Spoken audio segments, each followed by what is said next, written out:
to the roots of a man with the rifle in his hand. Don't be mistaken, I believe in peace, but I won't be taken. I will not submit to authority of man. I'm ready to die, but not for a lie. See the lights appear, it's gonna happen here. This is Liberty Underground with Alex Snitker and Adrian Wiley on the 1787 Radio Network. Well, good morning, Tampa Bay, St. Petersburg, Clearwater, the entire state of Utah, those that are listening in Bangladesh, and in Bangor, Maine, and in Battle Creek, Michigan. You just like Battle Creek now. And Boston, Massachusetts, and Zimbabwe, if you have the ability in Zimbabwe. You know, I don't even know if people would have the ability in Zimbabwe, but that's just only based off of my own ignorance, because I don't know if people in Zimbabwe have computers or the internet. I'm sure some do. I've never been there. I'm sure the warlords do. But they tell me it's nice. You know, not to. I did use a song lyric in there. Did you just catch that? I didn't catch that. You remember Life's Been Good to Me? Yes. Yeah, you know. Okay. In there, but they tell me it's nice. Tell me it's nice. Oh, there you go. Look at She's that. getting better. Look at, Well, we're just there at the concert 2 days ago. in a way to enlighten Danielle, who is in many ways, you know what? Let me say it a different way. First off, sitting to my right, Hernando and Orange County's favorite, most loved libertarian, and a friend to all that believe in liberty and freedom, and an enemy to all those that believe in tyranny, Danielle Alexandria. Good morning. Good morning. How are you doing? I'm doing well. The reason I was bringing it up is we did go to the Eagles concert on Wednesday night.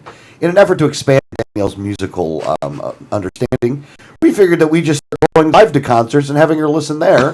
And so far, so good, because I think she might have picked up on the Eagles. So there you go. I actually did know a lot of their songs. And it's so horrible that I was a singer for most of my life, but I have no idea, like, except for the songs that I sang, because obviously I knew those over and over and over again. I couldn't tell you who sang what other song, and most songs I haven't even heard. You know what I'm saying, though? You know? Yeah. There you go. There you go. How you doing? You doing well? I'm doing very well, yes. That's good. That's very, very good. I'm glad to hear that, as a matter of fact. Also, working the controls as well as he does. His name is also known as Libertarian Greg, or Schnugens, or Knobs, or Tiger, or what else do we have for him? I don't know. Just an all-around great guy. Greg Bowen, how you doing? Great. How you doing? Great. Great. They're great. You're doing great. Doing great. Are you on any kind of hallucinogens at this moment in time, sir?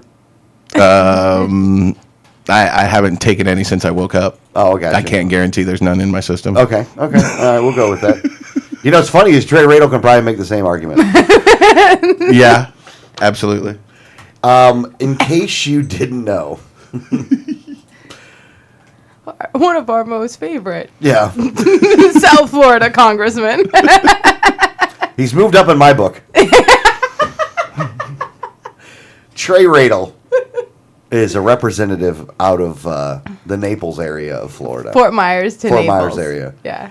And he has given us a lot of lessons that we can pick up from in his recent couple months. Because this happened a while ago.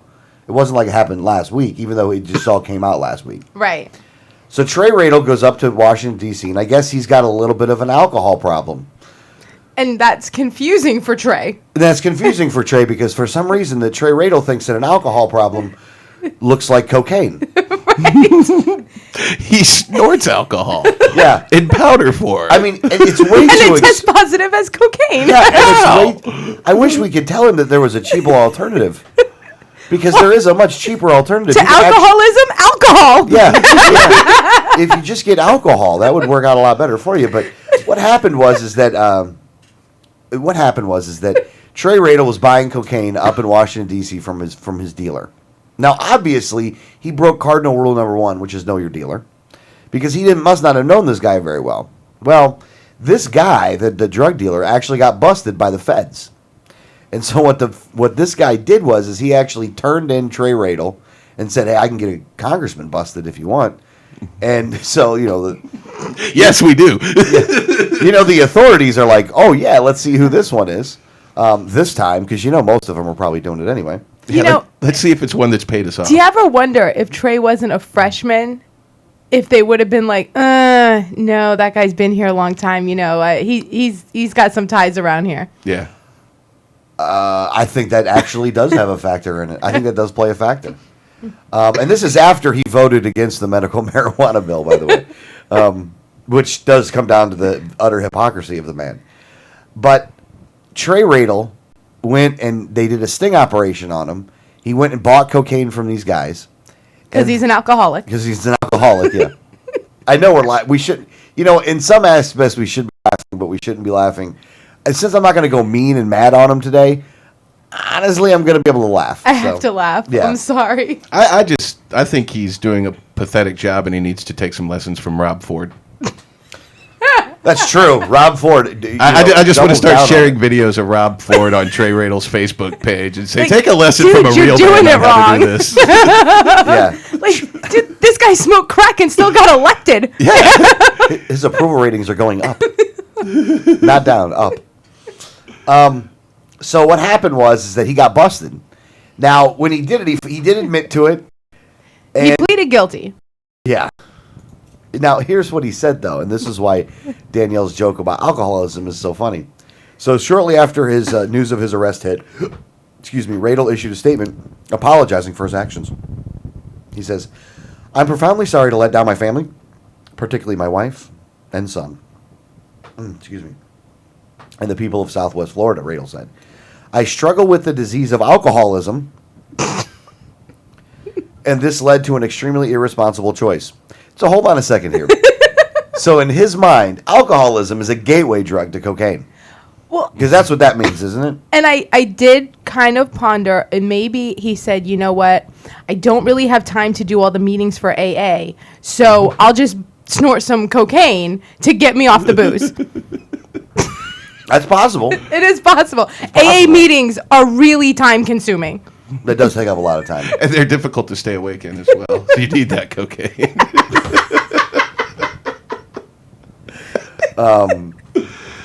My dad was actually in AA for like 10, 15 years until one day he just decided that he was going back on full bore drinking. So, good for him. Yeah. I remember I asked him later on, he said those 10 years of sobriety were the worst 10 years of his life. I mean, all seriousness, that's exactly what he said to me. Which, hey, look, man, it's different strokes for different folks, I guess. But here's what it says. This unfortunate event does have a positive side, other than great material for so many shows around the country. Radio gold. Yeah. He says, it offers me the opportunity to seek treatment and counseling. Okay, hold on a second. Could you not have done that before? Like, if that was your problem, did you have to wait to get busted by the cops? It's like people in jail that find Jesus. Like, you couldn't find him before? Like, the only place Jesus is in cell block D? Like, you got to find him there in order to get him, right? So it offers me the opportunity to seek treatment and counseling. I know I have a problem, and your problem is you get busted, buddy, and you don't know your dealer. And we'll do whatever necessary to overcome it, hopefully setting an example for others struggling with this disease. What is the disease? Getting busted by the cop syndrome? I mean, that's all you care. Here's the thing. We know that this is BS. Right. If he meant that, he wouldn't go out and go get cocaine. Well, and here's what, when Trey Radel was running for office, one of our friends and another radio host does Resistance Radio down in Southwest Florida, Jared Griffoni, asked him about ResistanceRadio.com. Yeah, asked him about the drug war and said, what are your feelings on it? And what he said was, if we legalized drugs, then we'd have Colombian freighters to worry about all over our shores. Now, I don't know if that kind of little weird to say it like that. But then he was asked in another interview a couple days later, what's your favorite vacation spot outside of Florida? And it's Colombia. Yeah, you know what? That Because part he could is just pick it right off the plant and eat it right there. But I mean, this is, just the hypocrisy of Trey Radel is that, listen, he blames alcoholism for his cocaine habit. And then, when he was challenged on the war of drugs, he didn't say, people are suffering from a disease and we need to help them or anything like that. He goes, well, you'd have Colombian freighters all over the shores. And then he's like, I love Colombia. Here's the thing. Look, I'm a libertarian, so what you do with your life is your business. And, if it's not hurting anybody else, then there shouldn't be a problem. But I will say this. Let me make a couple, not exceptions to the rule, but let me just say this. If you're an elected official and you miss votes, don't do coke. Because you can't handle your coke. Obviously, you can't handle your coke. And Trey Radel has missed votes. He missed 4 votes before he was caught with cocaine. And you have to remember, he's a freshman congressman.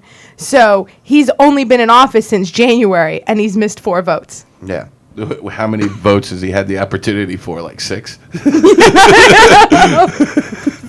Well, no, there's a whole lot of votes that happen up there. No. He's kidding. Oh, my bad.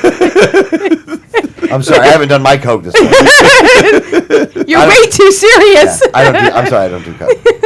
You're just not an alcoholic. Yeah, I don't use cocaine to cover my alcoholism. You haven't been drinking enough. It's just funny that's what he used, by the way. Like, you didn't get busted because you were drunk. You got busted because you were. And here's the thing: if you went later on to go get your cocaine, you were planning that shit. It wasn't like you weren't planning it. And he's almost making it sound like he got really drunk and that's why he got the coke. Look, you got the coke because you like coke, man. Yeah. You're digging the white powder, man. It's there's a lot of people like you. Maybe you shouldn't have ought to put rules out that'll get everybody else busted. And if you want to treat it like the disease that it is, maybe you ought to allow for medical when it comes to the marijuana side. But you didn't want to do that there, you hypocrite. No, because he doesn't like weed. He likes coke. Well, that's a good point. Why would you make medical marijuana legal if your thing is coke? Yeah. I mean, that's not being a hypocrite at all. No. Dude, you know something else, man? When you look back at the history of cocaine, by the way, it's amazing. Oh, they used to give it to children. I've got the vapors. I know it was in everything. It was man. in everything. Yeah, well, that's where Coca-Cola got its name. Well, Coca-Cola was an energy drink because it had cocaine in it. It was Coca-Cola was an energy drink. That's amazing. It gives you wings. Yeah, that's the original. It gives you wings. The original Red Bull. Yeah. So that's what's going on with Trey Radel, and I don't know if they're gonna. I don't think that they can remove him from office, though. No, they can't remove him from office. He pled guilty to the cocaine charges. He got a 1-year suspended sentence, so he's basically on probation for a year. He checked into rehab yesterday. What a surprise!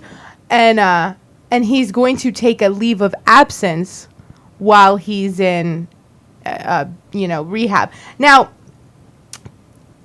this does bring up maybe a little. Maybe we should bust more of these guys, because there's a lot more doing some coke up there. And then just make them all take a leave of absence. Don't make them quit, because then we get a special election to put some other jerk up there. Yeah. Let them all take a leave of absence. We don't have a quorum in Congress, and then they can't do anything else. I like it. It's not a bad strategy. I'm not going to say it's a bad strategy, because it's definitely not. It's a good strategy. Let's see if we can implement this.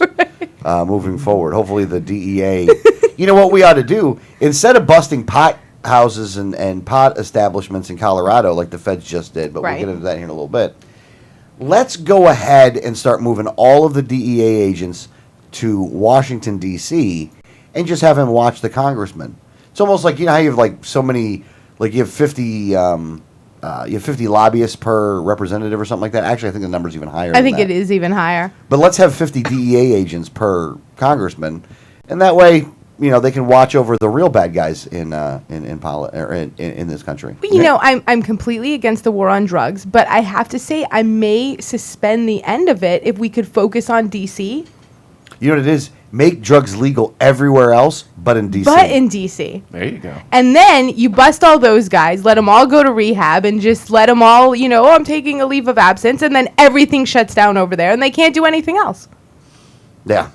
You know, I'm saying that may be the plan that saves the country. It could be. Tell you what, I'd still rather party with Trey Radel than go on a date with Ted Kennedy. I gotta tell you, that's a really good point, Greg. That is really a good point. If you're gonna pick one or the other, I'm going with the Coke night with Trey, and not with a night in the drink with old Ted. Have you ever known anyone in your life named Trey that didn't do Coke? Just say it. I know, no. You know what, Greg? You are bringing up really good points today. I just gotta tell you, I feel bad that your mic's half broke, man. Right, because he's got some good stuff. But I mean, and this is, you know, as Trey Radel is getting his suspended sentence and his, you know, well, I'm going to go to rehab where I'm going to think about my alcoholism. Like, wait a minute. If you're going into treatment for alcoholism, by the way, do they really even like cure you of using Coke? Doubt it. I mean, I guess substance abuse is substance abuse, and I guess that you could use the same, you know, you just got to replace the word, you know, alcohol with cocaine. You know, I actually think he's banned from listening to any Eric Clapton songs for a long period of time. So, but while this is all going on, and this is literally as this is going on in DC, where, you know, and it's all in the news that, you know, Trey Radel's doing coke and everything else. There was a sting operation in Colorado where they were busting, you know, legal. And you have to remember, this is legal marijuana shops in Colorado. Because the people of Colorado spoke, they legalized marijuana. These cafes and shops were, you know, legally allowed to open in the state of Colorado. And the federal government decided, no, we're not going to have that, and started raiding at the same time that their own people are, you know, buying coke in D.C. They're busting a legal marijuana shop in Colorado. yeah. Well, you're defying the feds. You know, they're trying to assert their dominance and assert their authority over the states. Yeah, this is what the Fed said. So, as written in the Denver Post, federal officials wouldn't give specific reasons for the raids, other than to say that one of 8 federal concerns about marijuana have potentially been violated.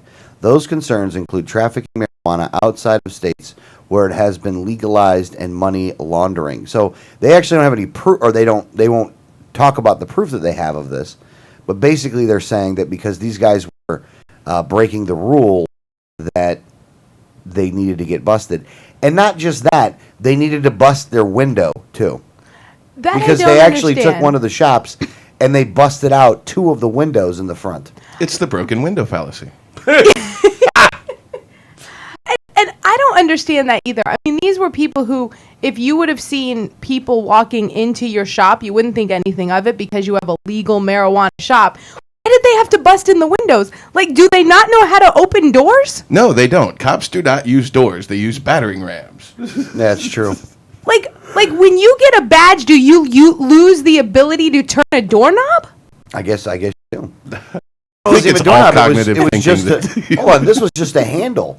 So All you had to do was pull. Yeah, that was it. Maybe that's what it was. They didn't They see kept the side. They were pushing. And then said, "Get the battering ram." Yeah. Now this is what this is one of the target's attorneys, James Skip Woolrab. Hey, I love it when anybody's name is Skip, but I don't know if you can be taken seriously as an attorney if your nickname is Skip. Hey, Skippy. Yeah. Like to hear the judge calling him Skippy. Your turn, Skippy. Like the most serious job you could take is a rodeo clown. Yeah. An attorney for one of the targets said his client did nothing wrong. He said he followed state regulations closely. They took $1 million worth of plants from his facility, said Woolrab, who represents Lazo Bagi, owner of the Swiss Medical in Boulder. They didn't leave any instructions saying don't replant. There was no court order of cease and desist, no explanation. Sounds to me like the mob does. Yes. You know, absolutely. this is mob tactics. You didn't pay your protection money. Yep. Yeah, absolutely. I mean, you know, they busted this whole guy's, and this looks like like mall. So not only have they busted his business, but it's someone else's property that he was renting from. Mm-hmm. And and basically never told him, hey, you got to stop, but just busted in the doors because apparently pull was a little too complicated for them on the door, and raided I mean, this is illegal. This is like, busting in a clothing store and taking all the clothes. It's a legal retail shop. Yeah. Now, one of the things that it also says that the feds did say is that although we cannot at this time discuss the substance of the pending investigation, the operation underway reports the department's recent guidelines regarding marijuana enforcement matters, Dorsher said in his email statement to the Post. While the investigation is ongoing, there is strong indications that more than one of the 8 federal prosecution priorities identified in the Department of Justice's August guidelines memo are potentially implicated. Here's the 8 things. So, preventing distribution to minors is one of them. Preventing revenue from marijuana sales from going to criminal enterprise gangs and cartels. Preventing diversion of marijuana from states where it is legal to other states. Preventing state-authorized marijuana activity from being used to cover or pretext of a trafficking of other illegal drugs or other illegal activity. Preventing violence and the use of firearms in the cultivation and distribution of marijuana. Preventing drugged driving and the... I don't even know what that word is, man. And the EXACERBATION. What is that? Exacerbation. I'm sorry, man. I'm losing my mind this morning. Of other adverse public health consequences associated with marijuana use. Preventing the growing of marijuana on public lands and the attendant public safety and environmental dangers posed by marijuana production on public lands. Preventing marijuana possession on property. So those are all the different reasons in which the feds will come get you in a state that drugs are legal, or the drugs are legal on, or that marijuana is legal on. So, those are the reasons. But now, you could say a lot of those things also for something like tobacco or alcohol. Making sure that it wasn't... you have counties in Florida that are dry counties. So, you could say the same thing about bringing alcohol into a county that it wasn't legal, or, selling to an underage. And you don't have agents busting in liquor stores. Well, look, what this really does come down to is the federal government is not happy that these states are trying to do this. Right. And in order to, but they understand also, because we've seen all the polling data that proves it, is that the American public on a majority actually support the legalization of marijuana. Right.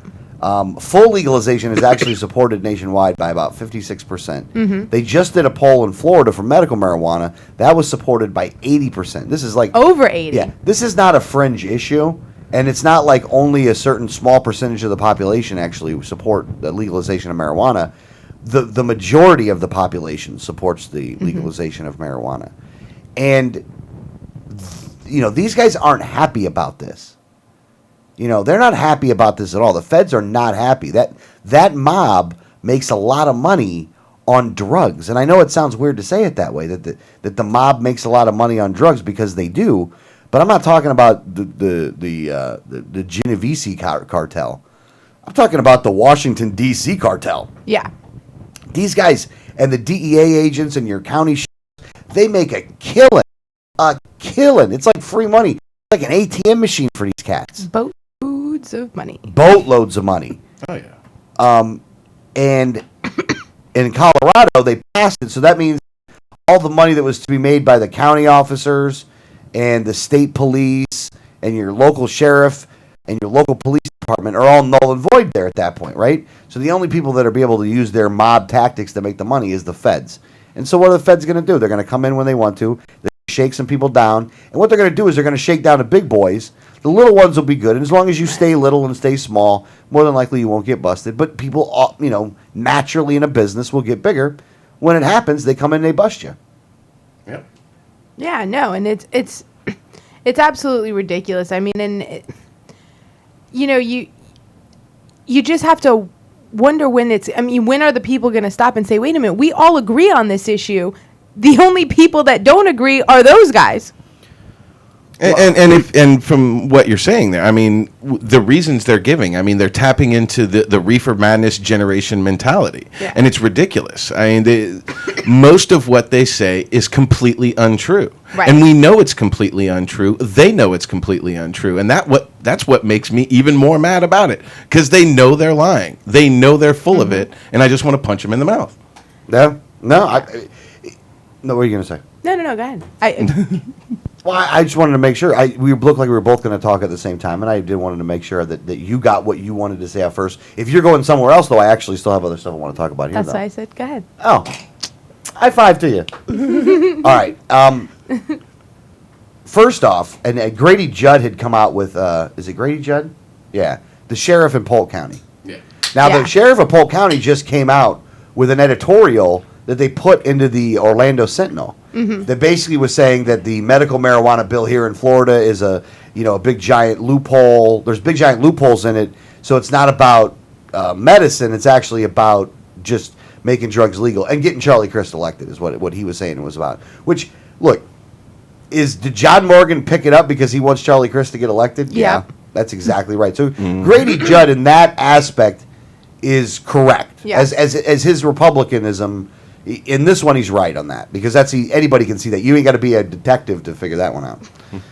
But where Grady Judd is wrong, and I read his editorial, is he's basically saying that the medical marijuana thing is crap, and that what he needs to be worried about is kids getting access to drugs, and he listed a whole lot of different stuff that were all very easily debunkable. Actually, the first one of minors getting access to it. Look.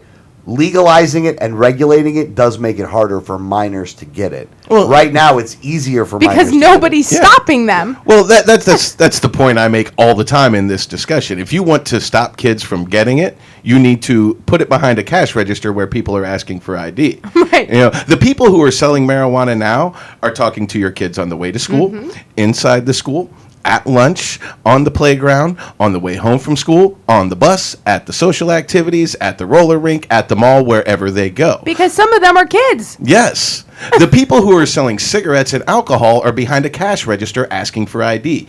Ask any teenager what is easier for them to get a hold of, cigarettes, alcohol, or marijuana. And they're going to tell you marijuana every time. Because it's not regulated. Because there is no control over it other than the drug cartels that are running this business. Right. So there's no way that if you want to stop kids from getting marijuana, legalize it, regulate it, treat it just like alcohol. Make them show ID.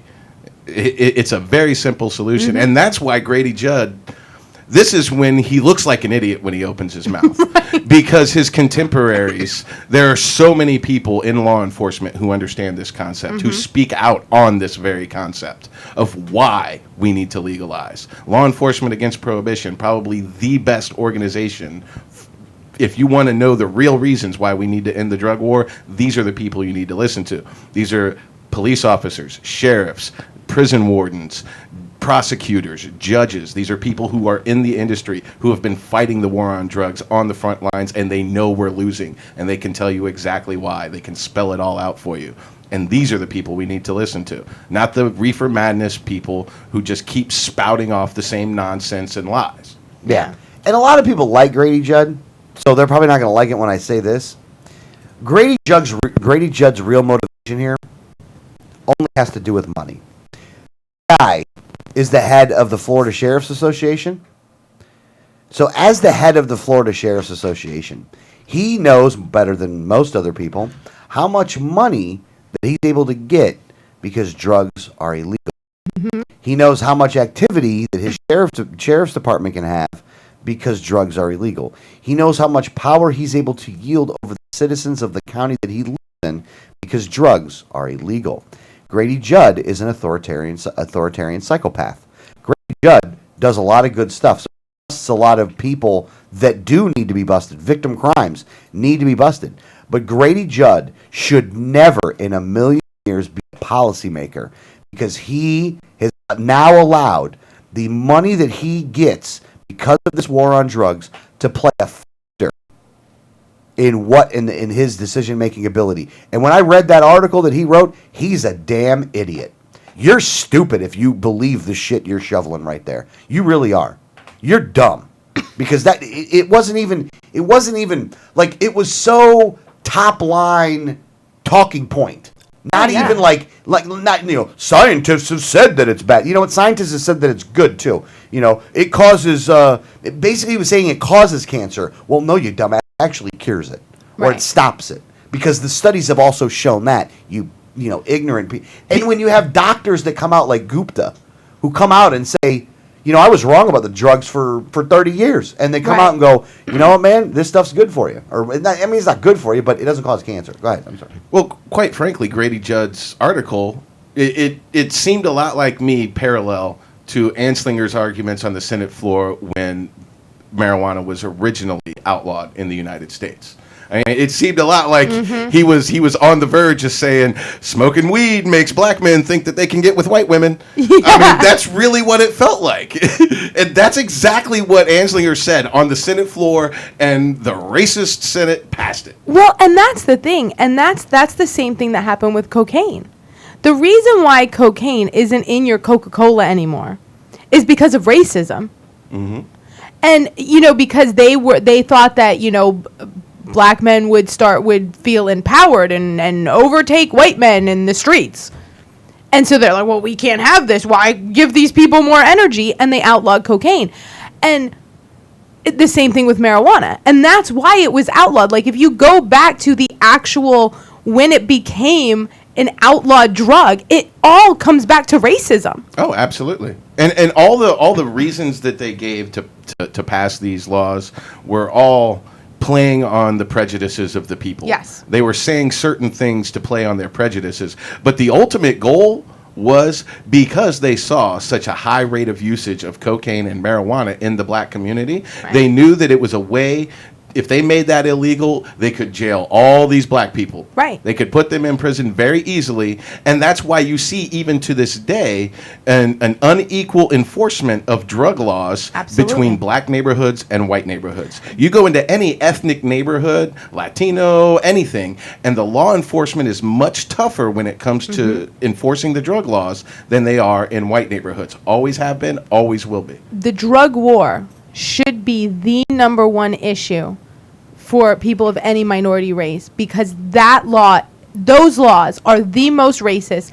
They are carried out in the most prejudicial ways, and that is what is keeping down their communities, is not anything else except the war on drugs. That's what's jailing your people. That's what's keeping your, everything from being equal. It's not, we don't need more affirmative action and all these other things. What we need is to end the drug war so that we're not seeing minorities in jail at ridiculously high rates and having their lives ruined and their families' lives ruined because they had a joint in their car, or for whatever reason, because these laws are imposed on minorities in a much stricter fashion than they are on anyone else. And that's what we all need. You want to end racism and the drug war.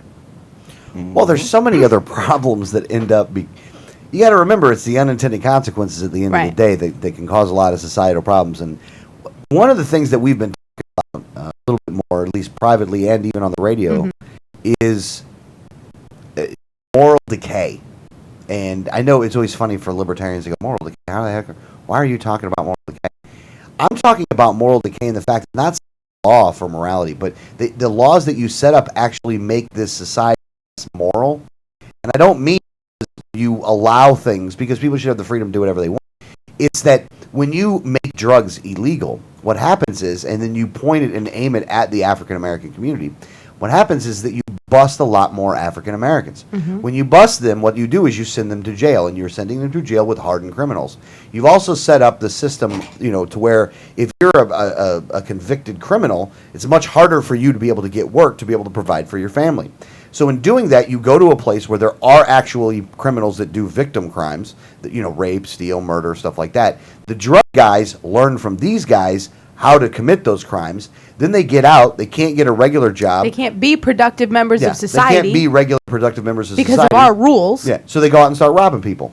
and then you put them in jail. So then there's not really a father figure around for the little kid, because guy probably had a wife or had a girlfriend, got her pregnant. Now the little kid has no husband or no father, or the father's in jail, and that is something that has been happening so much in that community that you literally are creating generations of people that don't know anything different than the police are always going to come. They're going to bust you. I'm going to have family members either shot or in jail. That's another offshoot of it, is that because it's illegal. The culture of dependence. No, I wasn't going down that road. Because it's illegal. That's another one. Yeah, because it's illegal, there is no enforcement of you've been wronged. So if someone comes in and you're, a drug dealer, which in essence could be an entrepreneur, but someone comes in and steals from you, you can't call the police and say they stole. So what do? Now you retaliate in violence. Yeah. Let's say they made tampons illegal, right?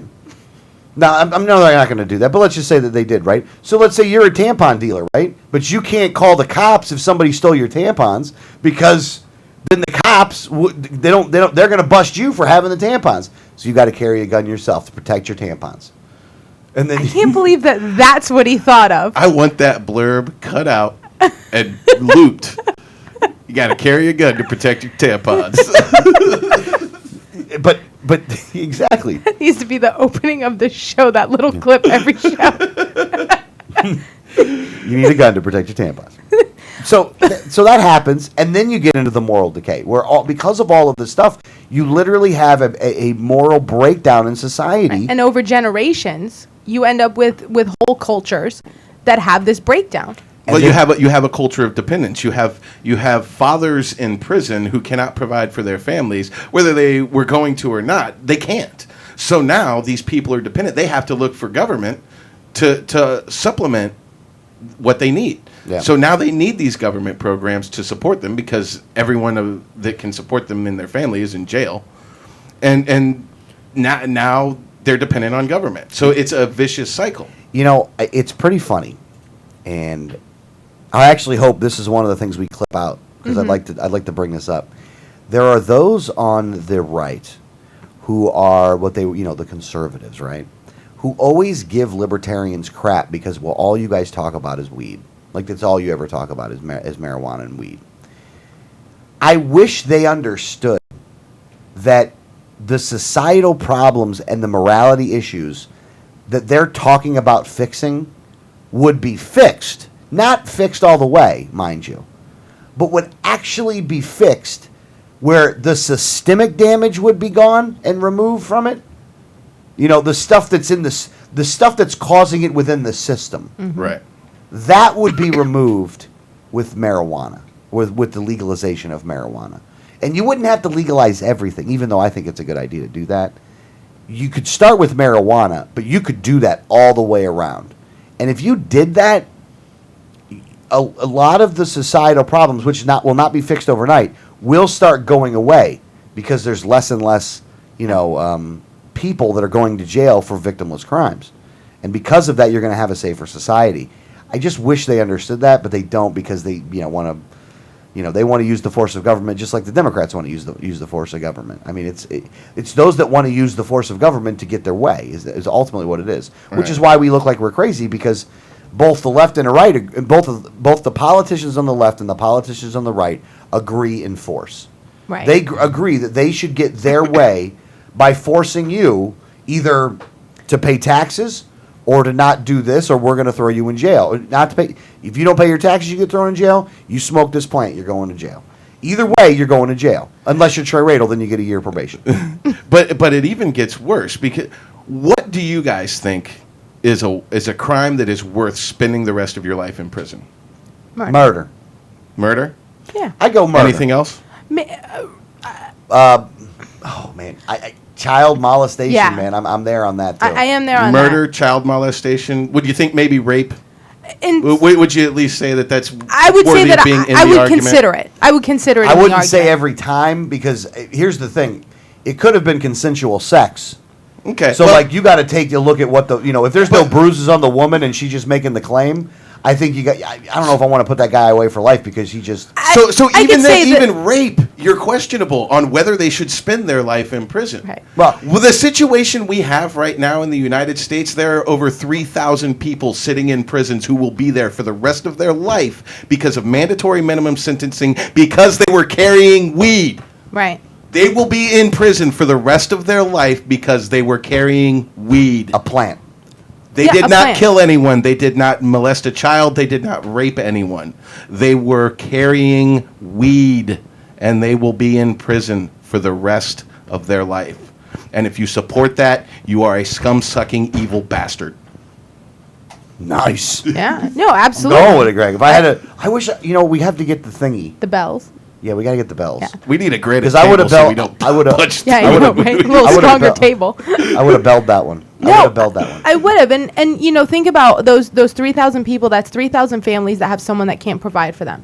Mm-hmm. That's 3,000 people that could have children that now have a parent that they'll never know, 3,000 people we have to pay for.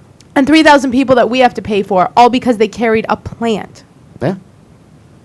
Again, I always funny. And it happens more and more every day. I find it amazing that we're considered the crazy ones. Yeah.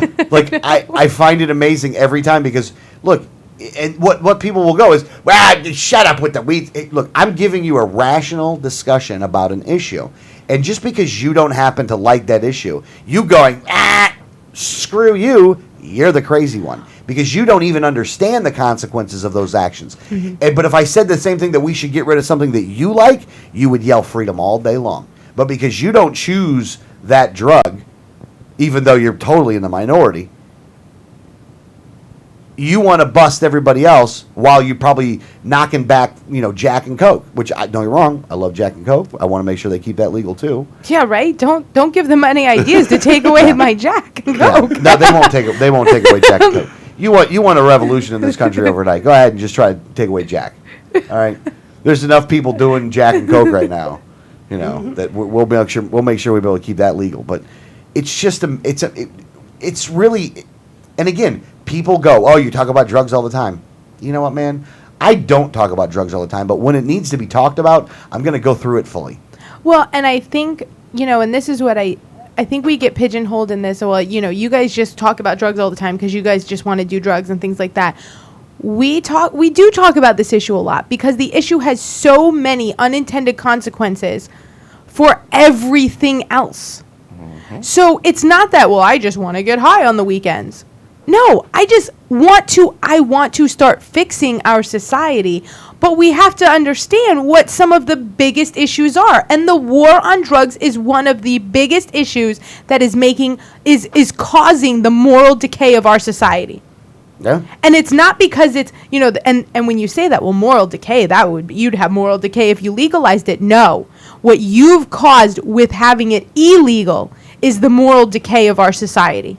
Yeah, absolutely. Look, that's the funny part. You have a lot of people that are social conservatives that this is their issue, the moral decay of society. But instead of looking at it, can freedom solve the answer? That Penn Jillette so eloquently said one time. He says, the first question I ask myself is that can I find a resolution to this problem with more freedom? Yeah. Can more freedom solve the problem? And when you hear about the people that are talking about the moral decay and the social conservatives, I wish they would understand the teachings of the people that they follow. Mm-hmm. That would be so cool because I would imagine that Jesus would get rid of the drug laws. Yeah. Yeah. Well, the other thing is their math doesn't jive because their whole argument is that, moral decay because of the use of drugs and everything. Well, to a degree, they are correct. We do have a moral decline in this country, and it has declined further and faster since the time that drugs were outlawed than in the thousands of years before the outlaw of marijuana. Right.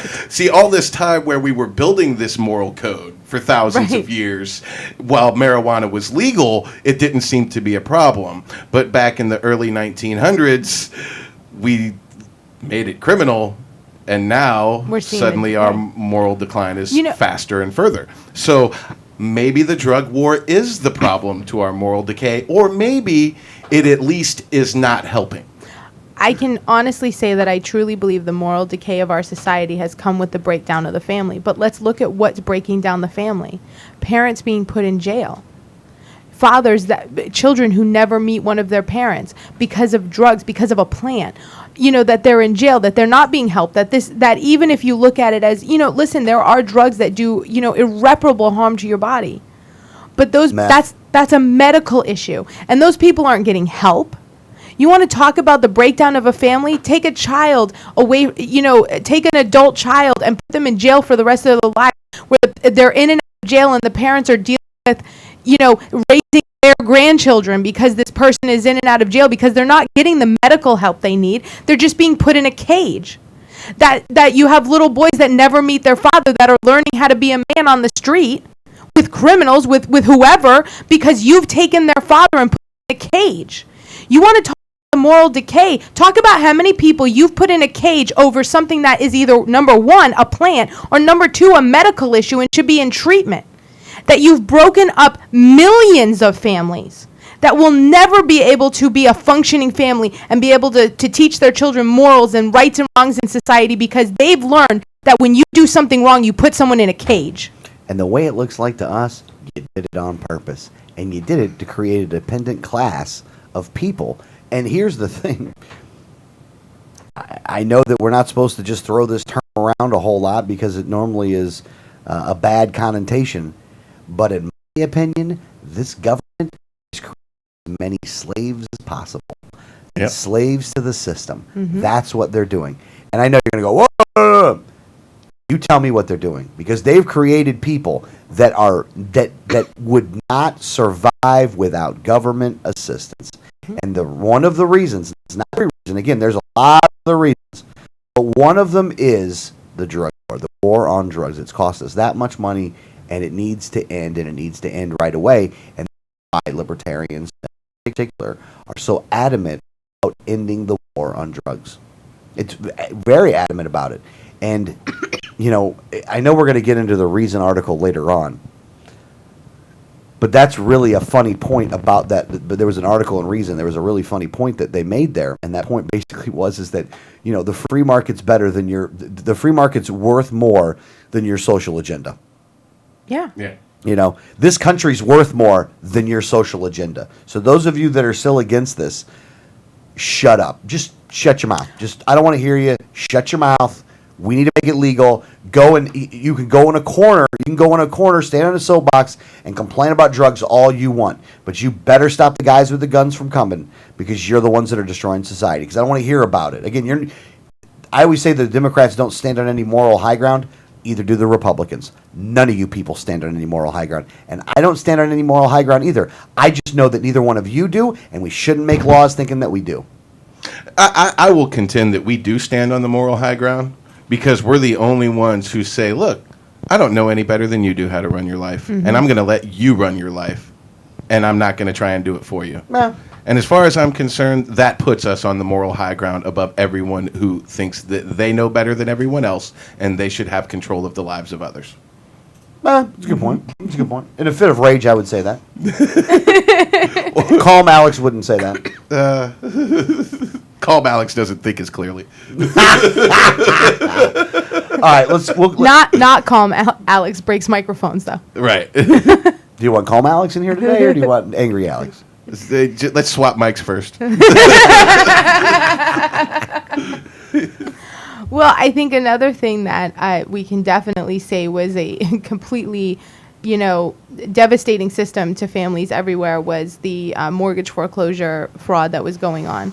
That sent millions of families without a home and foreclosed on their home, whether, and everybody has fallen on hard times where they've struggled to pay their bills, but the fraud that was going on to foreclose on people's homes and make them homeless was absolutely horrendous. It still is, and the system still isn't fixed. And, and when you push for banks to encourage people to get homes that they can't afford anyways, you created a system where you made sure that these people would be foreclosed on. Yeah. because you basically sold them a bill of goods that you knew they couldn't sustain. Yeah. And said, "Oh no, we're gonna give it to you at this price, and you're gonna be just fine." And knowing that down the road that wasn't gonna be the case, and these people were never gonna be able to afford it, and then you fraudulently foreclosed on them and made them homeless. And it was a horrible system. It created a huge housing bubble. It devalued everything that we had built up and that everybody had owned, and it really devastated a lot of people in the country. And the government has decided that they're going to try to sue some of these, banks and get back some of the money. That's an interesting way of putting it. Yeah. So there was a settlement, which happened this week. J.P. Morgan Chase actually had to settle, and they settled for $13 billion for bad mortgage lending practices. Okay, that's what they say in the news article. Let's straighten this out. See, because I am more fired up about this than I have been about many things in a long time. As far as I'm concerned, this is the most important thing that happened this week. Yeah. It is the most important thing for anyone to be talking about, and no one is talking about it. I think page 8 of the St. Pete Times had a little 4-inch box talking about this on Wednesday. Here's the thing. That $13 billion is completely misleading. It's a two-part settlement. It's a $9 billion settlement in a fine paid to the U.S. government and a $4 billion settlement of consumer relief that is going back to the consumers that they screwed over. Let's look at this rationally. J.P. Morgan Chase already said they were going to do the $4 billion of consumer relief. Mm-hmm. What they said they were going to do it for was business reasons. Let's translate that to common English. Those business reasons mean to keep the customers from kicking down our doors, coming to the executive offices, and walking out with our heads on a pike. That is the business reason. The people are so angry at what was done that they are ready to kill these bankers. These bankers put millions of people on the streets. They put millions of people out of jobs, and they pushed millions of people in the middle class under the poverty level. These people will probably never get their lives back again.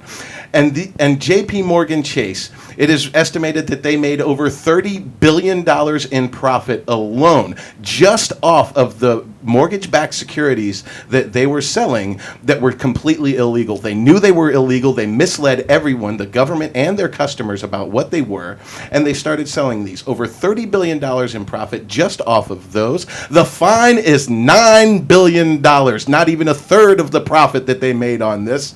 And best of all, that $9 billion fine is tax deductible. Of course they're going to end up paying about $4 billion total for stealing over $30 billion from the American economy and totally wrecking the world economy in the process. That was $30 billion in profit. They stole just from the more securities. Than That's just from the securities. That's not from mortgages and things like that and interest that they actually made. That's just from selling the securities on the mortgages. Yes. And on top of this, the settlement also includes that they cannot be criminally charged for any of this, and no further civil lawsuits can be brought up against them for this. Right.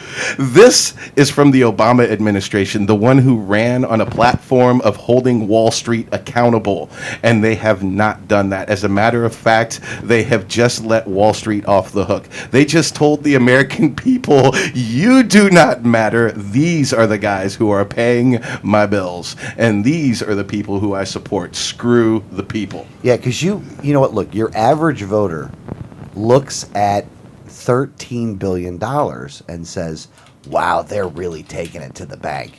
Like, that's what they think. I mean, the people will think that. And that's how they're presenting it. And that, because here's the thing. The one guy asked the question, because in this interview, they're asking the question, how did you arrive at the 13 billion figure?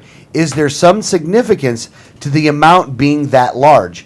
Not, and the real question should have been, how did you arrive at the $13 billion figure? Considering that the banks made $30 billion off of the fraud, why would you only go after $13 billion of it? That should have been the question.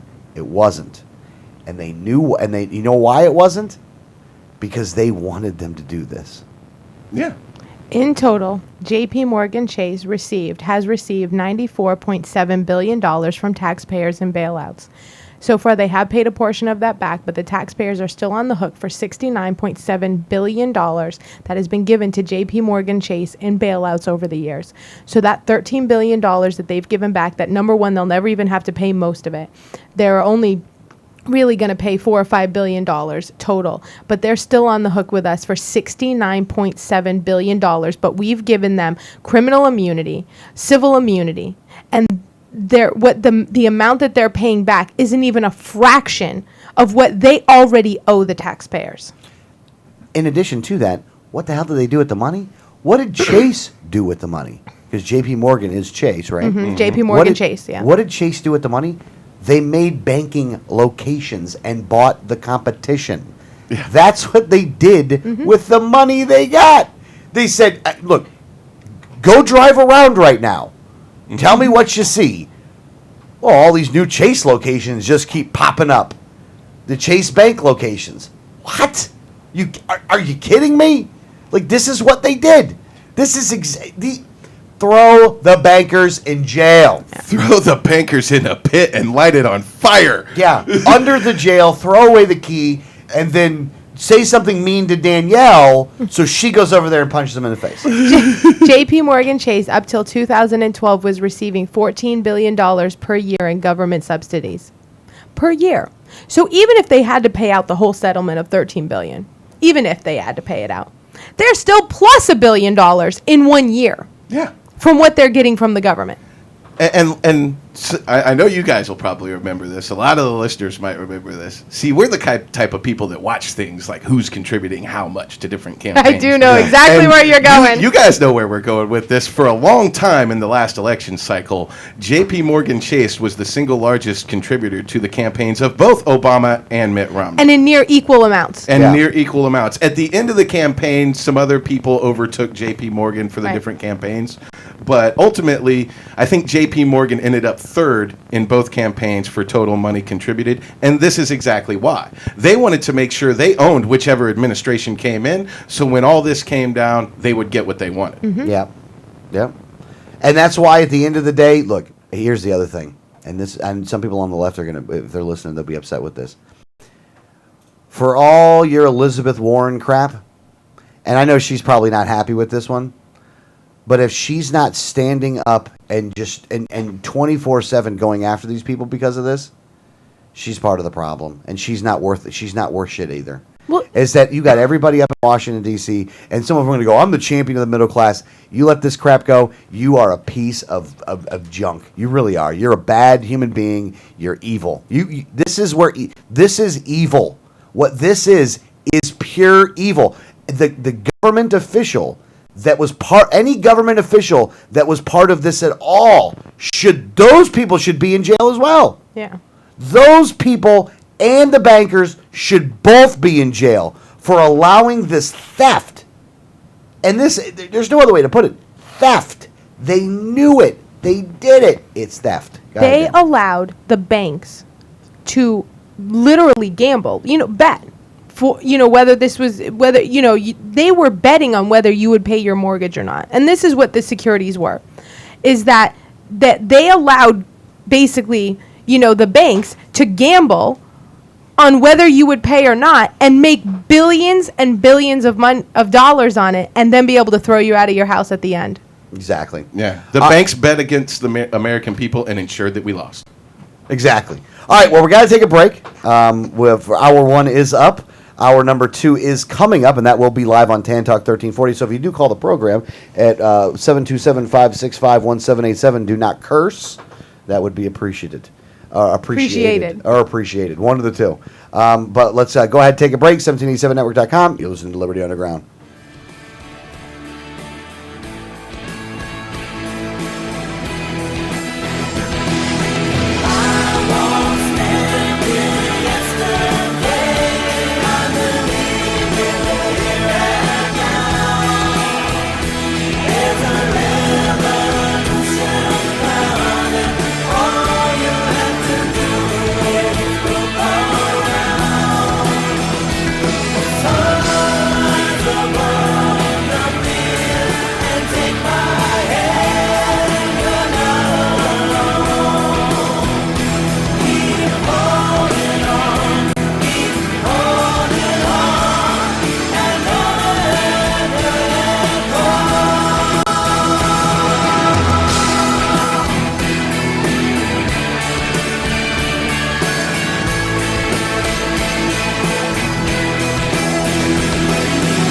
This is Gary Johnson, and you're listening to the 1787 Radio Network. Facts about the red light cameras. Fact, you are guilty until proven innocent. The Fifth Amendment to the U.S. Constitution grants you the presumption of innocence. Fact, red light cameras cause accidents are up on an average of 40% at intersection with camera. Fact, cameras punish technical foul violations. Over 80% of tickets are written when the red light is on, under 1/2 second. Join the fight at www.banthecams.org. www.banthecams.org. At Auto Body Unlimited, they work with their hands and heart to provide outstanding high-quality work and customer service. They specialize in European automobile collision repair work and refinish. At Auto Body Unlimited, they bring your car up to manufacturer standards, or they will buy your car back. They have dedicated equipment and use the same processes and paint that you would get from the factory. At Auto Body Unlimited, they don't work for the insurance company, they work for you. Auto Body Unlimited is located at 1300 Sunset Point Road in Clearwater. Call 727-443-4041 or on the web at autobodyunlimited.com.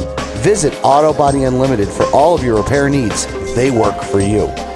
If you received a ticket in Florida, contact Oropesa Law Offices, 800-774-9883 or tacklemyticket.com. Attorney Oropesa understands the stress associated with being charged with a traffic ticket. In many non-criminal ticket cases, there may be no court appearance, no points, and no traffic school. Attorney Oropesa handles criminal violations, DUI, and license suspension matters. Don't face these serious legal matters alone. Initial consultation is free. Call now and you will be advised about any potential defense, constitutional rights violations, the possibility of having your driving privileges restored, or preventing a suspension from going into effect. If you've been classified as a habitual traffic offender, have a driver's license suspension matter, or a pending DUI case, call Oropesa Law Offices now so you can be advised about your particular case. Call 1-800-774-9883 24 hours a day, 7 days a week, or visit tacklemyticket.com. Main office in Pinellas County and serving all of the Tampa Bay area.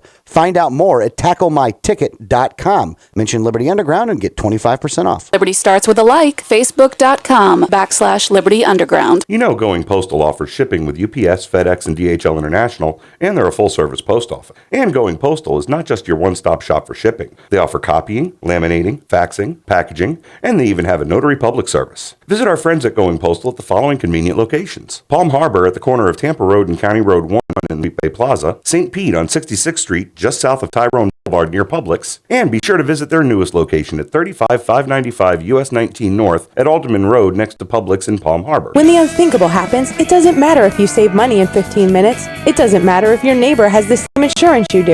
In this moment, what matters is the quality of your independent agent and the company that stands behind them. Auto Owners Insurance has been recognized as highest in customer satisfaction auto insurance claims experience 5 years in a row by J.D. Power and Associates. For award information, go to jdpower.com. Call insurance in Newport Richey today at 727-376-0030.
Listen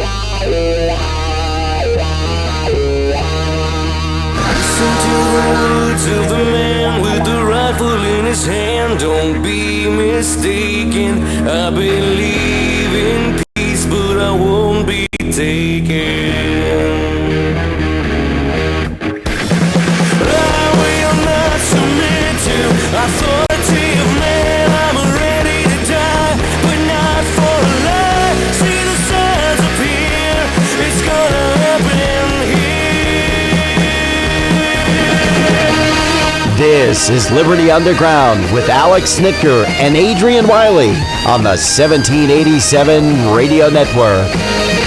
Well, good morning, Tampa Bay, St. Petersburg, and worldwide, listening on 1787network.com and on Tan Talk 1340. This is Alex, co-host, Liberty Underground with hour number 2. Along with me, Danielle Alexandre. Good morning. Good morning. The scourge of politics. That's not the right way to say it. Are you talking about me? Well, no, I was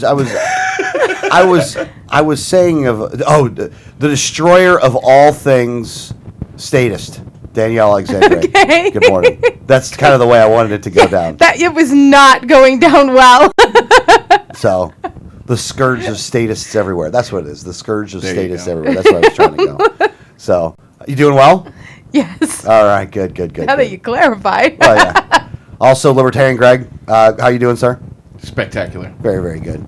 Hope everybody else is doing well out there in Radio Land.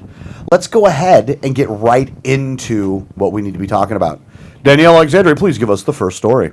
All right. Well, in Pasco, well, actually, this is just not in Pasco. This is a statewide issue. In the last legislative session, they had the texting ban. So while you're driving, you cannot text or be using your mobile device for checking emails or anything like that. And they made this it's called a secondary offense. So you cannot actually get pulled over for texting or checking your emails. But if you do get pulled over for something else and they find that you were texting or reading emails or are on your smartphone for some other reason besides GPS or making a phone call, then you can get a ticket for that as well. Now, a lot of people are against this because there are a lot of people are driving. So you kind of had people on a lot of sides. But Pasco County did a study, and they wanted to know the impact of the texting while driving ban. So, and this happens a lot, law enforcement likes to know what the impact of these laws have done on safety and things like that. So far, in Pasco County, 1 ticket has been written for texting while driving. 1? 1. Wow. 1. So in the near, it's coming up on about 8 or 10 months now that we've had this. We have now officially stopped 1 driver from texting while driving again. Hey, look, here's the thing. When it comes to texting and driving, is that I guess you shouldn't do it, but you can't make a law that says you can't do it. I mean, the problem is you're not going to be able to stop that. The only thing you were able to do was to try to, and again, if you wanted to do an awareness campaign that texting while driving kills people, I actually think that's not necessary. I mean, you really shouldn't be using government funds for it. But I understand why you'd want an ad campaign about people not texting while they're driving. But it just shows you that, and again, the secondary offense is only like the gateway drug to being able to pull you over ultimately for doing this. I love how they use that. They use the old, it's a secondary offense. Yeah, just because they haven't really gotten the gist of how to pull somebody over for doing this just yet. But they'll get to that soon. Yeah, so they asked the Pasco Clerk of Court and Comptroller's Office how many citations have been recorded, and they came back and said 1. It was issued on October 24th, and that's it. Now, and this is what... Sometimes we just make laws just to say, well, we've done something. Yeah.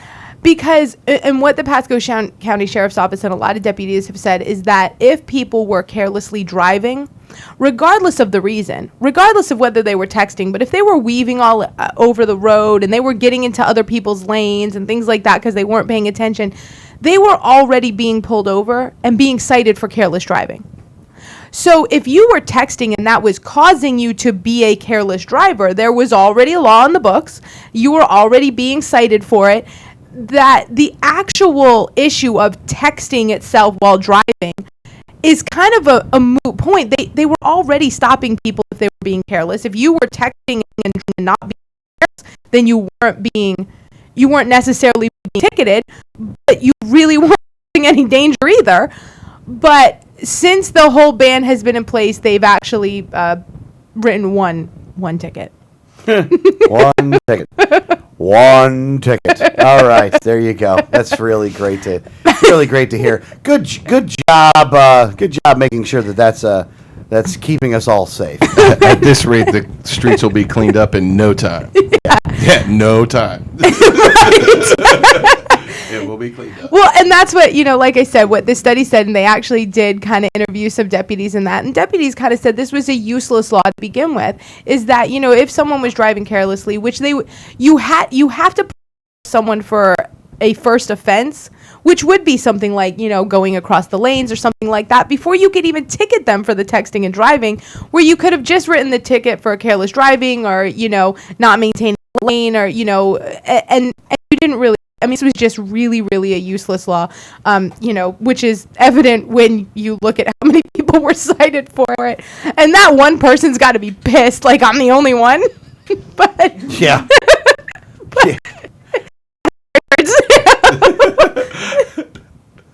Yeah. You know that person sitting there going, really? Yeah. What? So that was, I thought that was funny. And, speaking of ridiculous traffic laws, one of our good friends, Mark Schmitter, had been arrested for handing out pieces of paper asking people to sign a petition to ban red light cameras. And while he was walking around, and he was on a corner, so when the traffic would stop at a red light, and obviously if anyone went through it, they'd get a ticket. While they would stop at the red light, he would hand these petitions, and he wasn't asking them to sign it there, just hey, that's it. So while he was doing that, he was arrested, and this was in the city of for people who don't know, this was actually, he was arrested on September 14th, and we did talk about this when he was arrested, and this isn't the first time Mark's been for handing paper. Yeah. He's actually quite the offender of handing out paper. Pusher terrorist. So apparently handing out paper is very expensive in Seminole County, Orange County, they lose their mind when old men hand out paper. But he was for handing out petitions, drivers, and basically he said, I'm going to fight this in court. I'm going to go for a jury trial. And finally, some cooler heads have prevailed in Seminole County and the city of Alaska because they have dropped all charges against Schmitter. I'm sure he's quite happy that he is not going to go back to jail for handing out pieces of paper. And for anyone who doesn't know the story, why I keep referencing the paper is that Schmitter actually did serve in jail. He served 141 days for handing out flyers telling jurors their rights when they were going, he was actually handing it to anyone. He was handing out these jury rights pamphlets to anyone that one, but he did do so in front of the Casey Anthony trial and also many, many other trials that were going on. Because he's been doing this for years, but the Judge Belvin Perry in Orange County actually threw him in jail for doing that. And he actually did serve 141 days in jail for handing out jury rights pamphlets to people outside of courthouses. So, and then he was arrested again just recently in September for handing out these red light camera petitions. So apparently in that kind of neck of the woods, handing out paper is really, really offensive. Yeah, cops get really mad at that. They get really upset with that for some reason. I don't know why. It's good to see that that Mark was able to get the charges dropped on this, and it's another kind of a win for the good guys. But it's not the last time Mark's going to have a run-in with the law. And that's just because he goes out there and tries to educate people on what's going on out there, which I think is a beautiful thing. And we'll have to make sure we have bail money for him in the future. And that's, Mark challenges the slave drivers, so he is always going to be on their bad list. Yep. And it's just funny, to see why they're so angry with him. Because in essence, all he really is doing is handing out a piece of paper informing people of either their rights or, some, law that's going on, like a red light camera law, and this has angered so many people that they have taken a 66-year-old man and thrown him in jail for 141 days. Yeah, exactly. Well, it could be, it could be worse, though. At least he wasn't growing food in his front yard. Yeah. And he didn't have a lemonade stand. Yeah, and he didn't have a lemonade stand. Because in Miami, they really get mad if you have a garden. Yeah, and this is actually from FloridaWatchdog.org. Let me read this to you right from it. Few things in life are as benign as a home vegetable garden, but for the residents of Miami Shores, Florida, growing veggies can land you a fine, the type you eventually can't afford. That's what happened to Hermine Ricketts and her husband, Tom Carroll. For the past 17 years, they've grown a garden. And hold on. For the past 17 years. Yeah, I think you need to make sure people understand that. This was a garden that had been in their yard for 17 years. Yeah. They've grown a garden in the front yard of their modest South Florida home. The backyard, they said, doesn't get enough sunlight. But in May, the city put the couple's garden and any others like it in their legal crosshairs. A new zoning ordinance designed to protect the distinctive character of Miami Shores Village was enacted and specifically prohibited vegetables, not fruit, trees, or even plastic flamingos from appearing in front yards. Now, first off, they literally made an ordinance that said that you couldn't grow vegetables in your front lawn. Vegetables. I would actually just put, because tomato plants are actually one of the more, they get quite large, and tomatoes are actually large in and of itself, because I actually saw their vegetable garden, and they grow very small vegetables like green beans and stuff like that stay low to the ground and are actually, you probably couldn't see for the most part when you're walking by. I would have torn the whole thing down and put in tomato plants, because tomato is a fruit. And fruits are exempt. Oh, there you go. Yeah. I mean, they would have been exempt. It's just so funny, though, that after twice appearing before the Miami Shores Code Enforcement Board and being denied an exemption, the couple decided to dig up the garden rather than fork over the $1,500 a month to the city. Their case to court. So this is really good. They are actually taking these people to court. They're not suing for money. IJ attorney, Institute for Justice attorney Ariel Bargill told Florida Watchdog, "We're asking the court to rule it's unconstitutional so Hermine and Tom can plant their garden again." Because they had to dig the dang thing up. Yeah. So now they're suing. They're not suing for money. They're suing to be able to grow vegetables in their front yard. Right. Because the backyard doesn't get enough light. Their vegetables wouldn't grow. On their property, where they pay taxes, where they, are harming no one else. Land of the free, home of the brave, people. Yeah. Well, here's the thing. At a time frame in which more people are going hungry than before, right? You've heard this, 1 in 6 people are going hungry. In a time frame of social or of economic distress, where going and growing your own food would probably be a good way to fix some of those problems, they're literally setting up ordinances so you can't do it. So you can't feed yourself. Yeah. Do you really think that the government is there to protect you? Do you really think that the government is there to save you? If you do, then you are just not paying attention. Yeah, I mean, I just think that one of the most basic rights that a person can have is to be able to grow their own food. Why would you force someone to have to buy a product in a grocery store that literally grows from the ground if you own ground? I can understand if you're trying to plant a garden on someone's property, them saying no. Yeah. But if you want to grow a product that would feed you, that grows literally from the ground, and you happen to own some ground, how dare the government come in and say that you can't do that? Well, because you don't own that ground anyway. Wow. You don't own anything United States. You pay rent. Yeah. That actually is a very good. I was almost going to say the very same thing, Greg. You know why? Because the people that are making those rules don't think you own that land. That's They what it do comes not down think to. you own that land. And you know what? Kudos to the city that we live in. Because the city that we live in specifically says that we're allowed to grow vegetables in our front yards, right?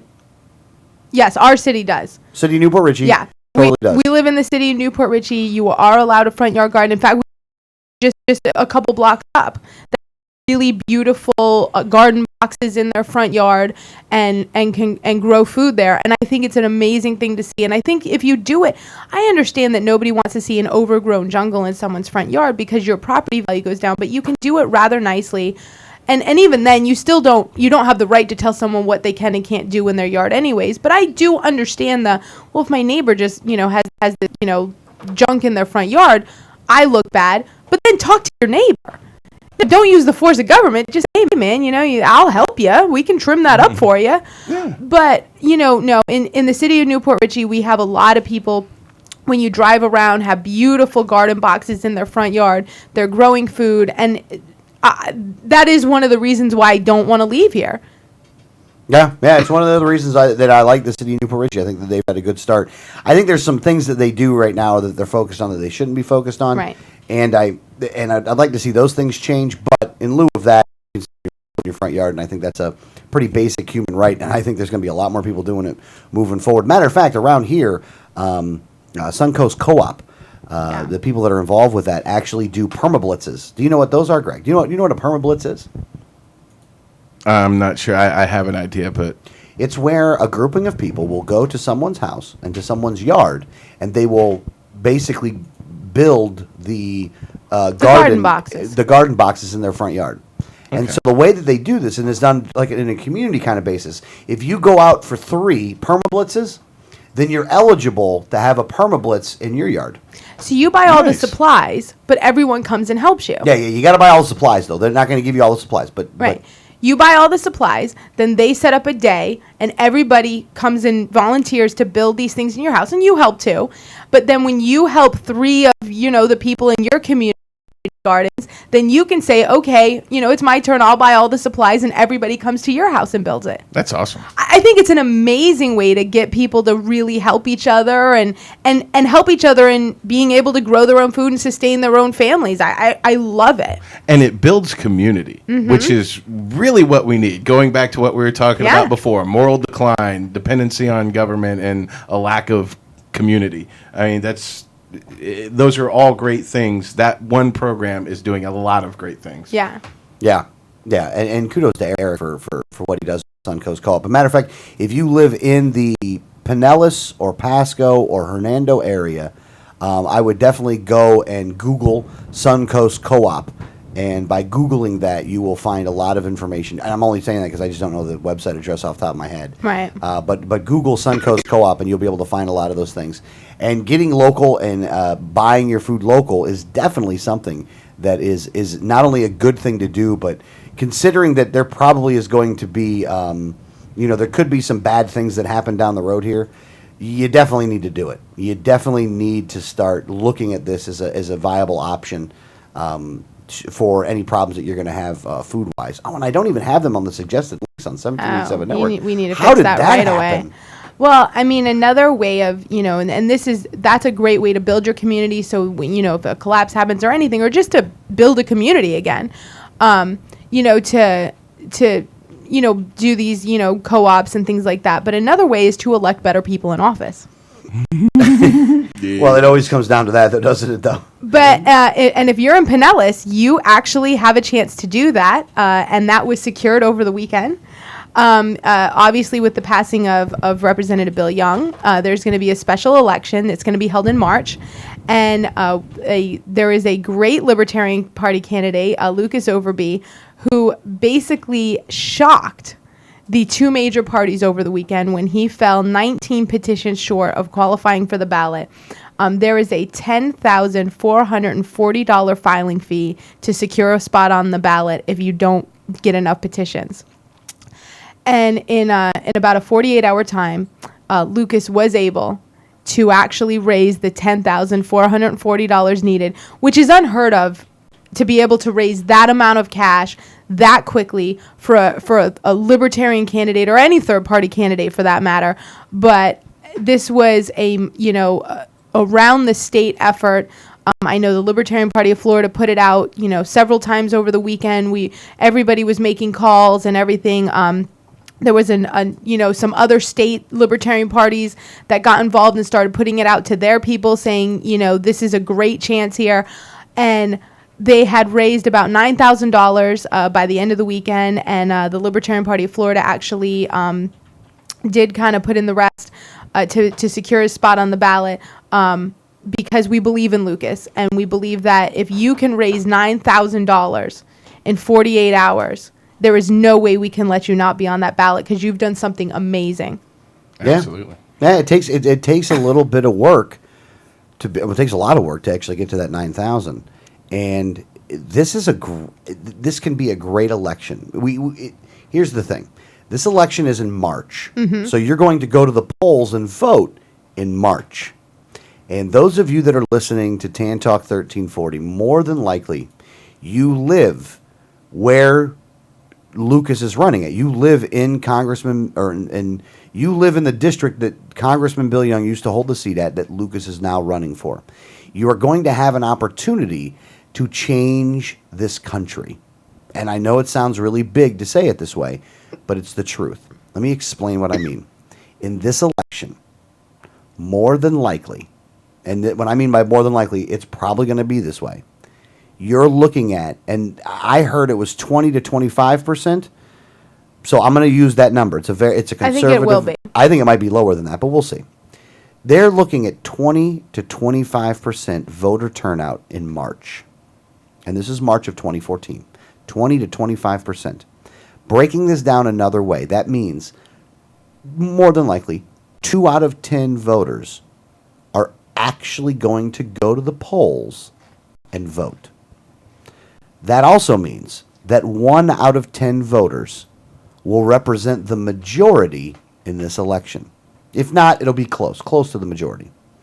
Even if it was 25%, 1 out of 10 is still going to represent probably in the 40s or 35. And it will be a three-way race, so you only have to get to 34%. Yeah.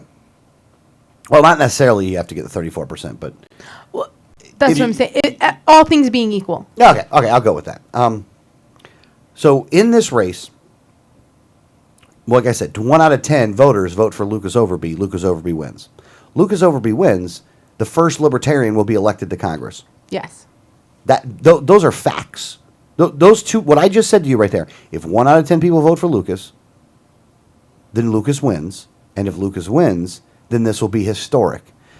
Not only for the district or for Florida, but for the entire country. Yeah, for the entire country. Is that if you want to see libertarians in office, Lucas's campaign is the one that you want to deal with right now, that you want to belong to, so that you want to help out with. So if you live in this Clearwater, if you live in the St. Pete area, contact Lucas's campaign. Mm-hmm. It's I think it's lucasoverby.com, right? No, I think it's overbyforcongress.com. All right, well, let's look that up just to make sure, right? And it's actually, I think at the end of this article that you're looking at right there is actually where it is, I think. You keep scrolling down. I think it's all the way at the bottom. lucasoverby.com. Yeah, lucasoverby.com. So lucasoverby.com. Is that going there and helping this guy will be tremendous to you. But we got to take a break. We're going to get into Lucas a little bit more when we get back too, but let's take a break real quick. When we get back, we got Brandon from Global Dispatch is coming in. We got a lot of important stuff to talk to him about, so make sure that you stay tuned. But we'll be back. You're listening to Liberty Underground.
Gary Johnson, and you're listening to the 1787 Radio Network. Facts about the red light cameras. Fact, you are guilty until proven innocent. The Fifth Amendment to the U.S. Constitution grants you the presumption of innocence. Fact, red light cameras cause accidents. Accidents are up on an average of 40% at intersection with cameras. Fact, cameras punish technical foul violations. Over 80% of tickets are written when the red light is on, under 1/2 second. Join the fight at www.banthecams.org. www.banthecams.org.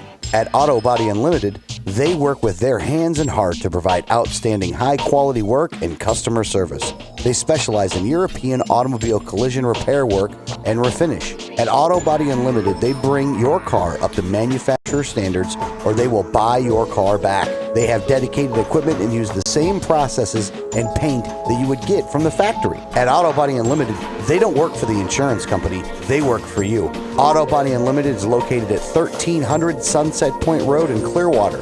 Call 727-443-4041 or on the web at autobodyunlimited.com.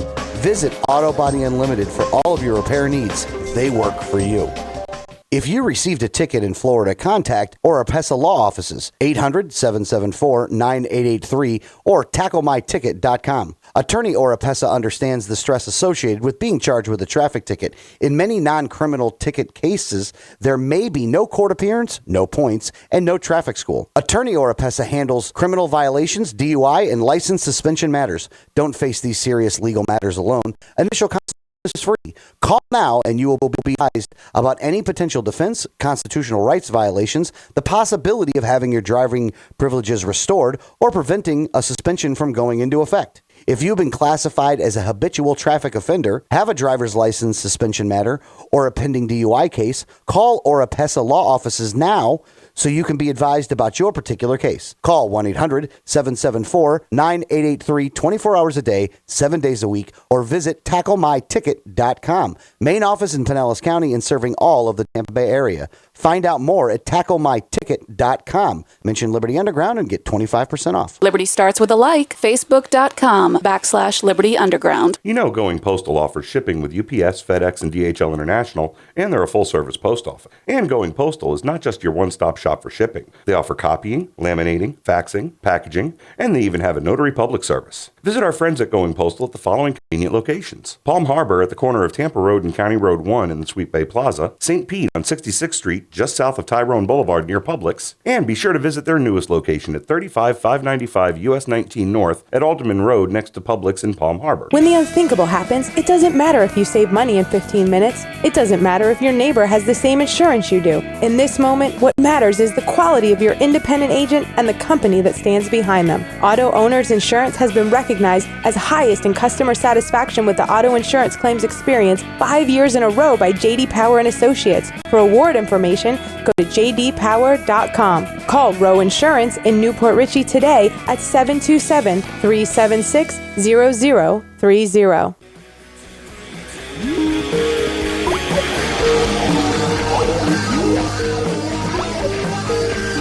Welcome back to Liberty Underground. If you would like to call the program, the Refresh Telecom line is 727-565-1787.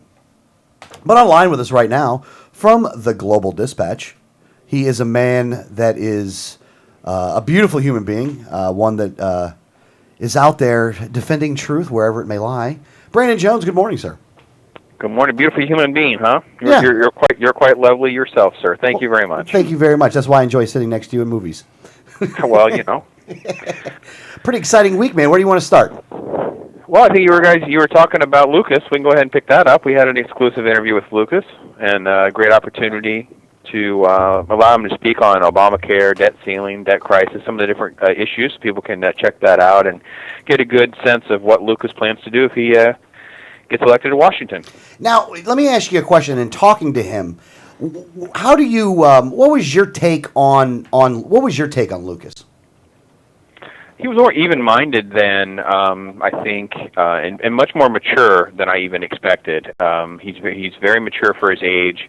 He's already well thought through many of these key issues to develop a very smart strategic way of explaining where he thinks the direction needs to go with short-term and long-term goals, which I think is very, very important, especially for the libertarian movement. Now, and that's kind of one of the questions I wanted to bring up to you as related towards Lucas, was that, and this goes into what you're seeing in some libertarian candidates moving forward, which I think I actually ultimately think is a good thing, even though it does cause some libertarians to not be nearly as happy about the candidates as they should be. But I wanted to bring this up only because I wanted to show that one of the arguments that was against libertarians for a long time is that they weren't coming, like the people that were running for office were not running with like a plan. They were running with like, well, we should end these things and end these things, and then and we should get rid of this and get rid of this. Which, don't get me wrong, at the end of the day, we should get rid of those things, but there needs to be a plan to get rid of those things. Are you noticing a change and not every libertarian candidate, but are you noticing a change in some of the libertarian candidates for office to where they're coming up with kind of pragmatic solutions to get us to where we need to go? I think the tone in the culture has shifted in that direction, and that many folks have already come on board with that. So, for instance, I don't think the public has a problem with the concept of let's abolish the IRS. However, you have to be able to articulate a road to get there. You can't just, leapfrog over the entire process, set the place on fire, and assume that the American people are going to vote for that. You've got to be able to articulate something that they can really embrace, that you can articulate how it affects them personally, articulate the waste in the system. And Obamacare is a very, very easy target right now. It's affecting people personally, and it's only going to get worse and bigger, and you need to continue to articulate that the plan is to continue to shave this down, repeal it, nullify it, continue to do it. We've got to stop doing this. It was not the right decision. And you can articulate that in a bigger picture than just the end game. And I think that's the problem that you're saying is many libertarians, many people, not just libertarians, I think we have the same issues with conservatives and liberals as well. They always want to point to some end game, but the road to get there sometimes doesn't make a lot of sense, and you've got to piece that together to people to get them on board. And I think that's also what was going on with the Sarvis campaign up in Virginia, where you had some people that came out. He's really a libertarian, where he was much more, and he even called kind of a moderate, I think, that he's one of the, and you're going to see this a lot more in libertarian races, where you have people that are trying to move down the path instead of just saying, this is where we want to end up, and really focusing more on the path than on the end result. Not that they're lying or trying to say that that's not what the result will be, but what they'll tell you is, like, get there, but we got to do this first in order to get there, is what you'll hear a lot. Like, I hear that a lot of times when I have spoken with Lucas. And for the area that he's running in, I think that is going to be a winning strategy.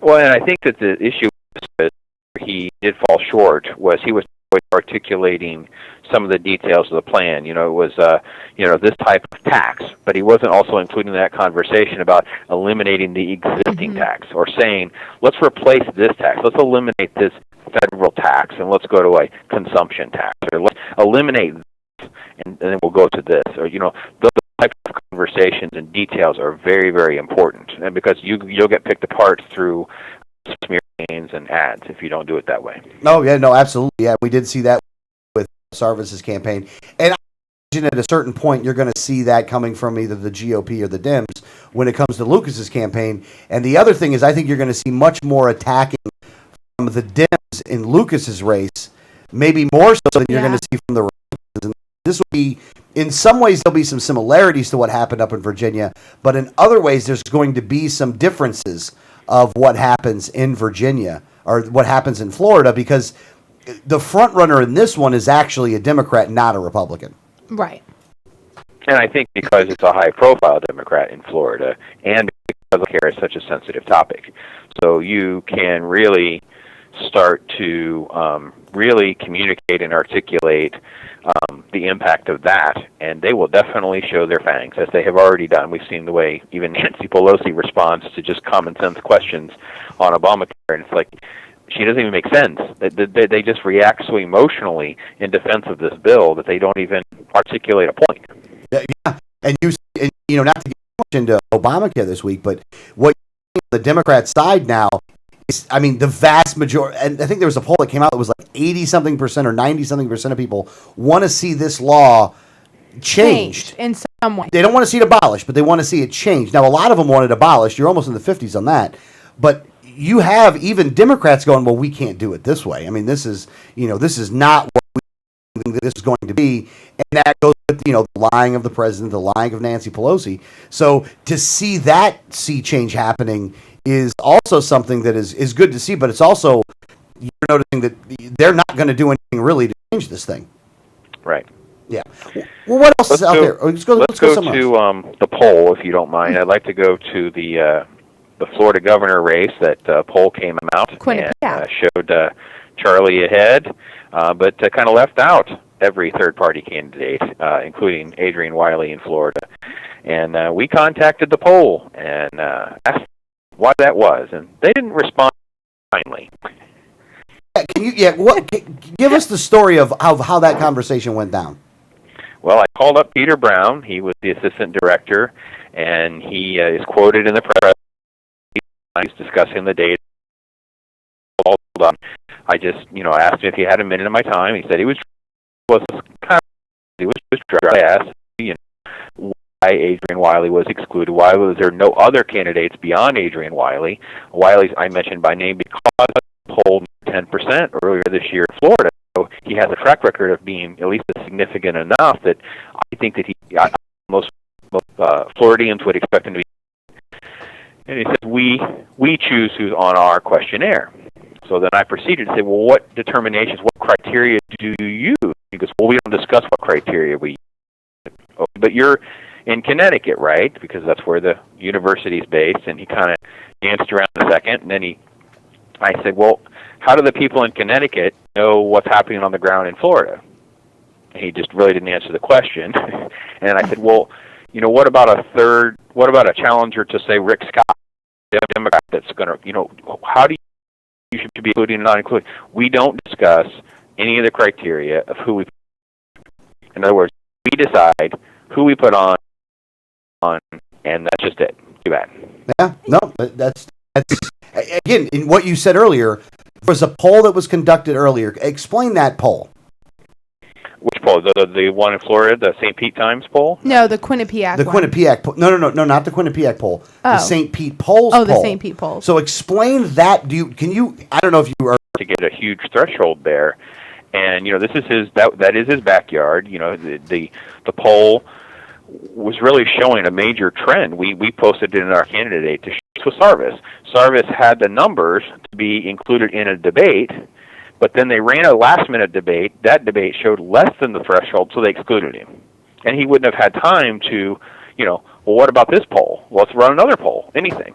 And it was really revealing, and I know that we're talking to folks that are already like-minded and see this, but you want to use these as examples for people to really see the manipulation of the candidates. They're already going to select who the candidates are going to be, and the polling will control who gets in a debate. So that will, the masses don't have time. The masses don't spend time on who's in politics and who's doing what. If you don't at least get on TV and you don't get into these debates, the challenge is just almost insurmountable. Yeah, and Adrian needs to be able to get into the debates in order to challenge both of these guys because, he's going to be looking at, his competition with $200 million.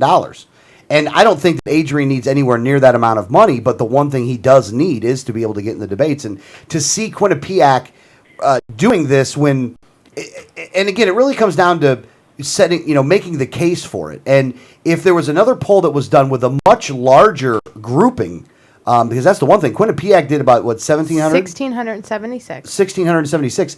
The St. Pete poll one that was done, and then it's an official poll too, was done with over 3,000 people. So the number of people that they actually talked to was even bigger. And considering what happened with Sarvis before this, is to show the blatant, and this is really just blatant exclusion that's been done, because in my opinion, Adrian's actually... it's not like he hasn't been campaigning. This guy's been all over the state. There's people. He's doing a tour of Jacksonville as we speak. Yeah, as we speak, he is up in Jacksonville doing a tour. So it's a real campaign. He's got over 800. How many volunteers? We're about 775 right now. 775 volunteers, people signing up to help this guy on his thing, on his campaign, and to be polling 8.7% in a poll that happened 2 months ago should be enough for Quinnipiac to say, let's put him in the poll, unless there's another agenda. And when Brandon calls the people and says, well, what's your criteria? And they go, we can't discuss it. Then there is an agenda, and they just refuse to admit it. And remember that the St. Pete poll, which is obviously in Florida and closer to home, also included Charlie Crist, who hadn't even at that point, we called them as well, who didn't really want to talk to us either, but we questioned why was Charlie even included, because Charlie hadn't even really declared that he was going to run. There was a lot of speculation, a lot of manipulation as well. In North Florida, they did the same kind of thing. They ran a poll and excluded third parties and whatever. And this is just another sort of proof and evidence of what and how hard the battle is to break through. Yeah, oh no, absolutely. And kudos for St. Pete Polls for putting him in there. And I would imagine that St. Pete Polls is going to keep him in there in every one of the... I believe they will because he did so well. Yeah, in every one of the polls moving forward, that they're going to keep him in there. So the good news is that when St. Pete Polls runs a poll, that will have Adrian included in it. They're going to be hard pressed to explain to us why they would exclude him now since he polled so well in their previous poll. Right. Yeah, exactly. And look, when you're talking, another thing that somebody brought this up as an argument. Well, it showed on the thing that they had an other category, and that other got less than 2%, right? Well, here's the thing. If nobody else's name's on there and you just put other, then a lot of people don't know. But if you give them at least, the options of the candidates that are out there working, because there's a lot of people running in this race already. It's not like they're not running already. But the one thing I will say, and it's actually to the third party people's detriment, is you have a lot of people that will sign up and that are running on a race and you never see them campaigning. Like, they literally just put their name on a ballot, and I don't know if that's being done on purpose or not, but that's what you see. Well, and if you look through there, because what they did is they had Chris or Scott, someone else, wouldn't vote or don't know. And if you look at someone else or I wouldn't vote, that gives you up to 6% if you were to combine those two. Because some people would say, well, if Kristen got my only options, then I wouldn't vote. So even though they didn't say someone else, they said I wouldn't vote because you're only giving them those two options. And then the don't know or, is at 8%. You could say, that's a 13% swing there that could be in Adrian's favor. You didn't know because you didn't include his name. Mm-hmm. Yeah, exactly. Look, honestly, here's what I'd like. I don't have the money to just be thrown around and doing this. I would like to actually commission a poll. And here would be the poll. It would be, who do you want to be for governor of Florida? Goofy, Donald Duck, or Mickey Mouse, or someone else, or I don't know. Now, here's the thing. Goofy, Donald Duck, and Mickey Mouse are not real people. I will tell you that one of those three is going to win the poll.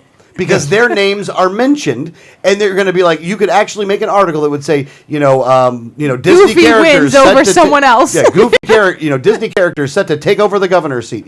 Like that would be that would be what would, because you would go, well, the poll said that Donald Duck is at 45%. Again, unless you're putting everybody on there, it ain't real. But you're trying to create the narrative. Quinnipiac is part of the system that wants to make sure that it's only Democrats and Republicans. And I don't know why, but that's just the way that they are. If you're not putting everybody on there, then that's just the way it is. But at any rate, maybe the Libertarian Party, the national organization, needs to contact the Global Dispatch and start commissioning us to do polling for them, and we can have more objective polling done. So we don't have a problem figuring out how to do that at our end. So, but it's a very time-consuming and expensive process, that's for sure. No, absolutely it is. It costs. I remember when we did a poll for my race, and we just contracted with like a telemarketing company, and just asked them to. We sent them over the numbers to call, but we basically did it with a telemarketing company. And I will say this: the percentages that I got in that and the percentages I actually got were not nearly the same. Now, this is how they ask the question, and I think this is where you get this, where people say I wouldn't vote or someone else. This is how they ask the question. If the election for governor were being held today and the candidates were Charlie Crist, the Democrat, and Rick Scott, the Republican, for whom would you vote? Yeah. So they make the media doesn't portray it that way at all, unfortunately, and that's why it gets lost in the shuffle. Because even if the companies can give you that rationale, that question, that's not how the media funds anything. Right. And that's where it just becomes a crying shame. Because you're basically asking, hey, go on the base and only have these two people. Right. Well, who's better, Michael Jordan or Magic Johnson? Yeah. Right. Yeah. Nobody's going to say Larry Bird. And no one says, LeBron James or Kobe Bryant. They're not an option. So we don't get. Well, who would you vote for? Well, neither one of those. I wouldn't vote. I'm not going to vote for those. I can't see anything. That would be kind of the parallel that we're trying to get at. Right. Exactly. Hey, do you guys? I have a movie-related question or a show-related question for Brandon. So before I ask that question, does anybody have anything that is news-related that they want Brandon to get to? Go ahead. I know you're chomping at the bit. Go ahead. Have you've been watching and keeping up with Revolution, right, Brandon?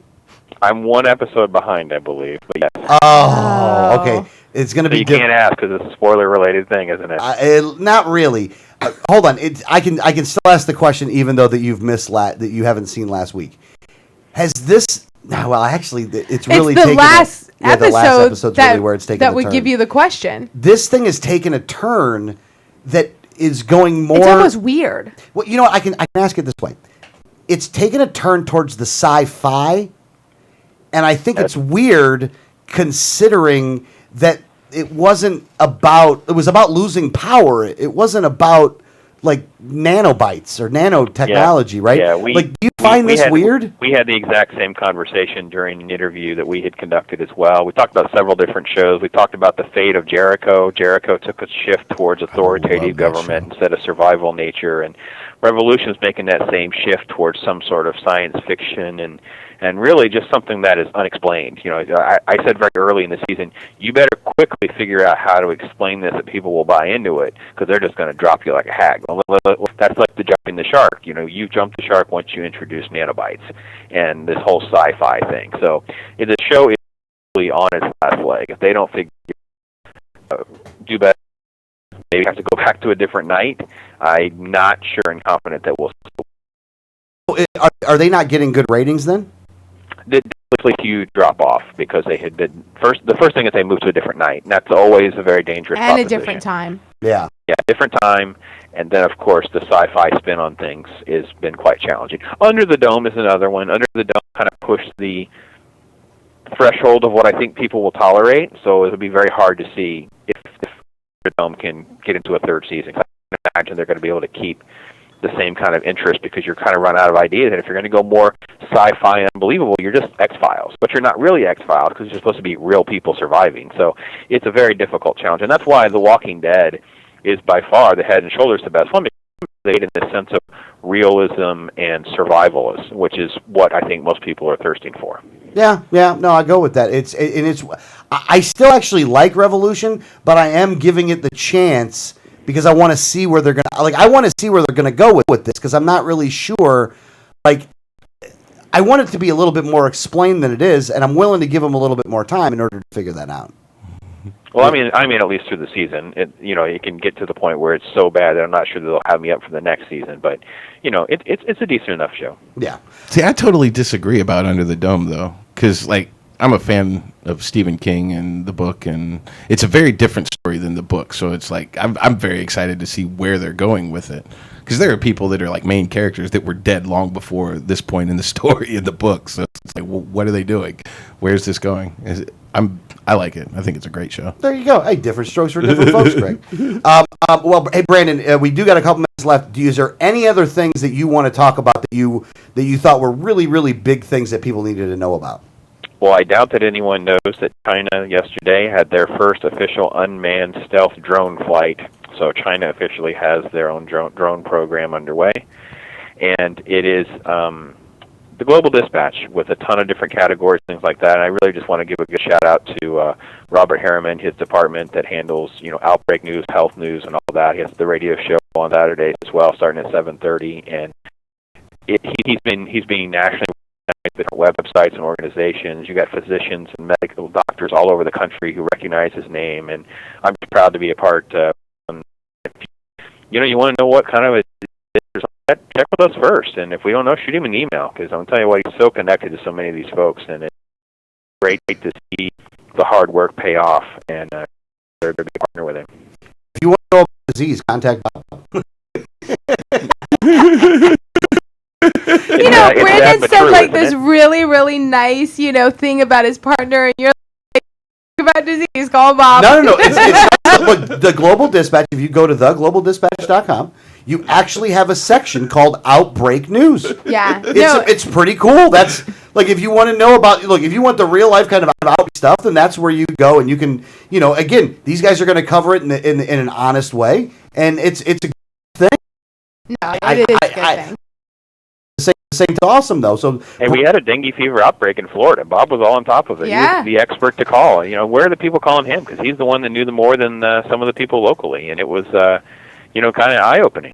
Yeah. Hey, look, the Global Dispatch, this site, and it's a great site, is, and you guys always are putting up new stuff, and you guys are looking at it from angles that maybe not everybody else is looking at it at, and I think that's what's going to be the thing of the future, is going to, when it comes to media, is it's going to be places like the Global Dispatch. And it's very honest news. There's no spin. It's just, this is the story, and we look through the facts, and this is what the facts were. Yeah, and if I wasn't such a horrible writer, I'd put more articles on there. But unfortunately, I'm such a horrible writer. But I did put one in this week, which was a nice response. Made a big comeback, and hey, there you are. Republicans are liars, basically. Yeah. Well, I thought you were doing a news article, Alex. No, we have a blog and commentary section, and that's where we keep Snicker. He's all fenced in there. Yeah. You got to keep him in a very small box. Yeah, I'm perfectly fine with being in that, by the way. So I'm going to try to up my articles, though. So I am, even this weekend, I think I'm going to sit down and I'm going to write another one. I actually have one on morality that I'm going to put together. So I've already started it, but I haven't finished it yet. By that you mean you're going to put together a bunch of words on a paper, and I'm going to make it into something legible. Well, exactly. So, all right, his name is Brandon. The website is theglobaldispatch.com. Brandon, thank you very much, brother. Thank you, guys. Remember, talk hard. Talk hard. Oh, man. Always nice talking to Brandon, by the way. Always nice talking to Brandon. Whoa, here we go. Oh, that's not online, huh? Okay, good. Okay, for anyone who doesn't know, we actually hear things in our earphones when Greg is queuing up music and stuff that you all don't hear, but sometimes we don't know that you all don't hear it. So sometimes you hear like, whoa, and you have no idea what we're talking about. They just got a blast of a guitar riff in their ear that no one else heard. We did this last week with Brandon, and we didn't do it this week, but moving forward, there is something new that I'm going to do with Brandon every week. I'm just going to talk about one of the ads that are the automatic ads on here, because this week one of the ads he has is browse 10,000 single Asian women's profiles. So we got to take a break. Liberty Underground Hour number 3 is coming up on the 1787network.com. If you go to 1787network.com, you can find it, but we are off the radio for the hour today. Thank you very much, guys. Have a good day.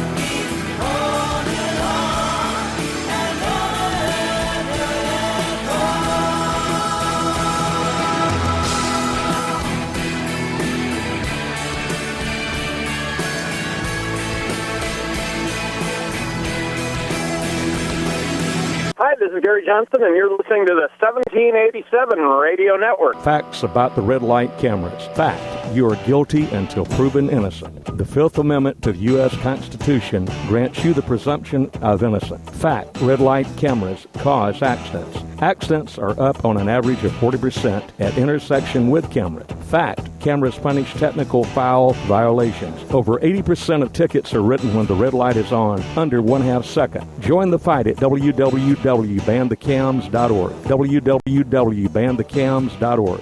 At Auto Body Unlimited, They work with their hands and heart to provide outstanding high-quality work and customer service. They specialize in European automobile collision repair work and refinish. At Auto Body Unlimited, they bring your car up to manufacturer standards, or they will buy your car back. They have dedicated equipment and use the same processes and paint that you would get from the factory. At Auto Body Unlimited, they don't work for the insurance company, they work for you. Auto Body Unlimited is located at 1300 Sunset Point Road in Clearwater. Call 727-443-4041 or on the web at autobodyunlimited.com. Visit Auto Body Unlimited for all of your repair needs. They work for you. If you received a ticket in Florida, contact Oropesa Law Offices, 800-774-9883 or tacklemyticket.com. Attorney Oropesa understands the stress associated with being charged with a traffic ticket. In any non-criminal ticket cases, there may be no court appearance, no points, and no traffic school. Attorney Oropesa handles criminal violations, DUI, and license suspension matters. Don't face these serious legal matters alone. Initial consultation is free.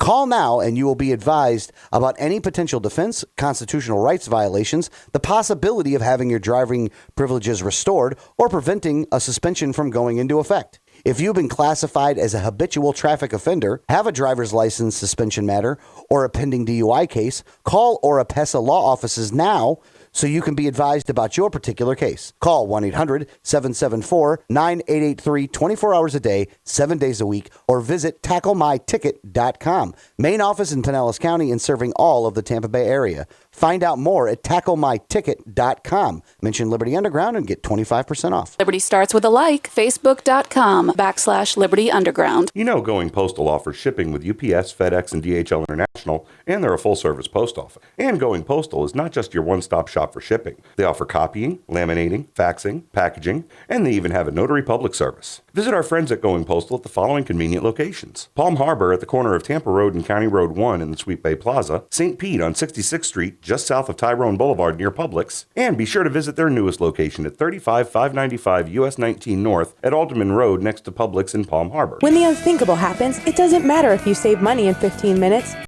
doesn't matter if your neighbor has the same insurance you do. In this moment, what matters is the quality of your independent agent and the company that stands behind them. Auto Owners Insurance has been recognized as highest in customer satisfaction with the auto insurance claims experience 5 years in a row by J.D. Power and Associates. For award information, go to jdpower.com. Call Row Insurance in Newport Richey today at 727-376-0030. Welcome back. Hour number 3, Liberty Underground. If you would like to call the program, the Refresh Telecom lines is 727-565-1787. That's 727-565-1787. Refresh Telecom. They won't give your information to the NSA. And one of the few people that won't. Yes. Still waiting to see where we're going. All right, a couple announcements. Let me do a couple announcements. First and foremost, if you do notice in the studio that Greg does have some issues when it comes to his microphone. And the reason is because the microphone, to be able to replace it, does cost a little bit of money. Not a whole lot of money, though, just a little bit of money. So we are going to be asking you, this is our shameless plug for money. It's more like Greg's shameless plug for money. I'll give the shameless plug because I'm the one that broke it, though. So I mean, if Greg wants to add to it, of course, I would not stop him. But let me just first and foremost say, if you go to 1787network.com, on that site, on the right-hand side, kind of far down. It actually has made it a little bit further down, which we probably shouldn't have done, but maybe we'll put it back up to the top. You have a couple. Oh, man, it is down there. It's really far down. Okay, let's move that thing back up to the top after the show. Okay. But if you scroll down a little bit, it does say donate to the 1787 network. If you click on that button to donate, you actually can make a donation to the radio show. You got to remember, we are very much so listener sponsored. We are not, we have some commercials that run, and those people have given us money or we've made barter deals with them. But we still do need funds in order to keep the show going. Because we pay every week. Yeah, because we pay every week. So if you would like to, please make a donation to the Liberty Underground radio show. And there is a button that says that you can make this a recurring monthly donation. So if you would like to, please make a recurring monthly donation. $5, $10, $50, whatever you can afford. Please make a donation to the radio show. Go to 1787network.com. On the right-hand side, scroll down a little bit till you can see where donate is, and then make a donation. Now, we'll move it up as well, but go find that, make a donation, and again, make it a recurring one. Look, for the price of a cup of coffee, $5. The more money we get in, the more stuff we can do with the show. We've gotten some large donations when we first got off the air that enabled us to get back onto the air, and I can't thank those people enough for what they did. But it doesn't change the fact that we still have to have money coming in every month. So make a $5, make a reoccurring $5 donation to the Liberty Underground show. The more people do that, the better off we'll be, and we'll add more stuff as we can. So. And, shameless plug for Money Ended. If you like Alex's rants, that cost money because he breaks microphones. Yeah, we need recurring donations because his fire and brimstone rants are very loud and they break microphones, so we go through a lot of them. Yeah. And Greg is dealing with one of them right now, which is why Greg cuts in and out and sometimes sounds like he's in the middle of a hurricane. If you like my contributions to the show and actually want me to be heard, please donate so I can get a new microphone. If you like Greg, keep it going. So please go ahead and do that at 1787network.com. We appreciate it very much. The second thing what was the second thing? I forget now. Well, last week on the show, we we're going to be talking this week about kind of the libertarianism, Christianity kind of argument that a lot of people have. A lot happened this week, so we have a lot of news and things like that to go into. So I guess we're not going to do that today. No. We'll do it. We will do it, but not today. Okay. And we'll promote that like on the pages and stuff on the day that we are going to do it. This way, to listen in if that's what you're listening for. Because I actually think it's going to be a really good, kind of conversation that we have. Absolutely. But it's not going to be today. But every once in a while, especially in the third hour, we talk about some of the stories of when we're on the road. Because we travel a lot. I travel with the Wiley campaign, or we travel for the party, or we travel for work. Or we're around. Vagabonds. Yeah. We always make the joke enough to do laundry to repack again. And in some months that's literally. Yeah. But over the last couple weeks, I actually Adrian was speaking at the Tea Party in St. Augustine, and this has become quite the deal now in several kind of papers. Some opinion pieces have been written, and some responses to those opinion pieces have been written. So I went to the story of what actually happened at the Tea Party meeting, because this has ongoing battle now. At the St. Augustine Tea Party meeting, it was just a couple weeks ago. Adrian was graciously asked to speak. They were very, very good to us while we were there. But there was two people in the crowd that were not very happy that Adrian was going to be there to speak. And one of them was one of the leaders of the group. It's actually a person that they use as kind of their preacher. It's like the person who gives the opening prayer at their meetings and stuff. So he's not necessarily really like a policy or anything like that, but it is someone that they do have at every meeting that gives the opening prayer. And he basically, in his prayer,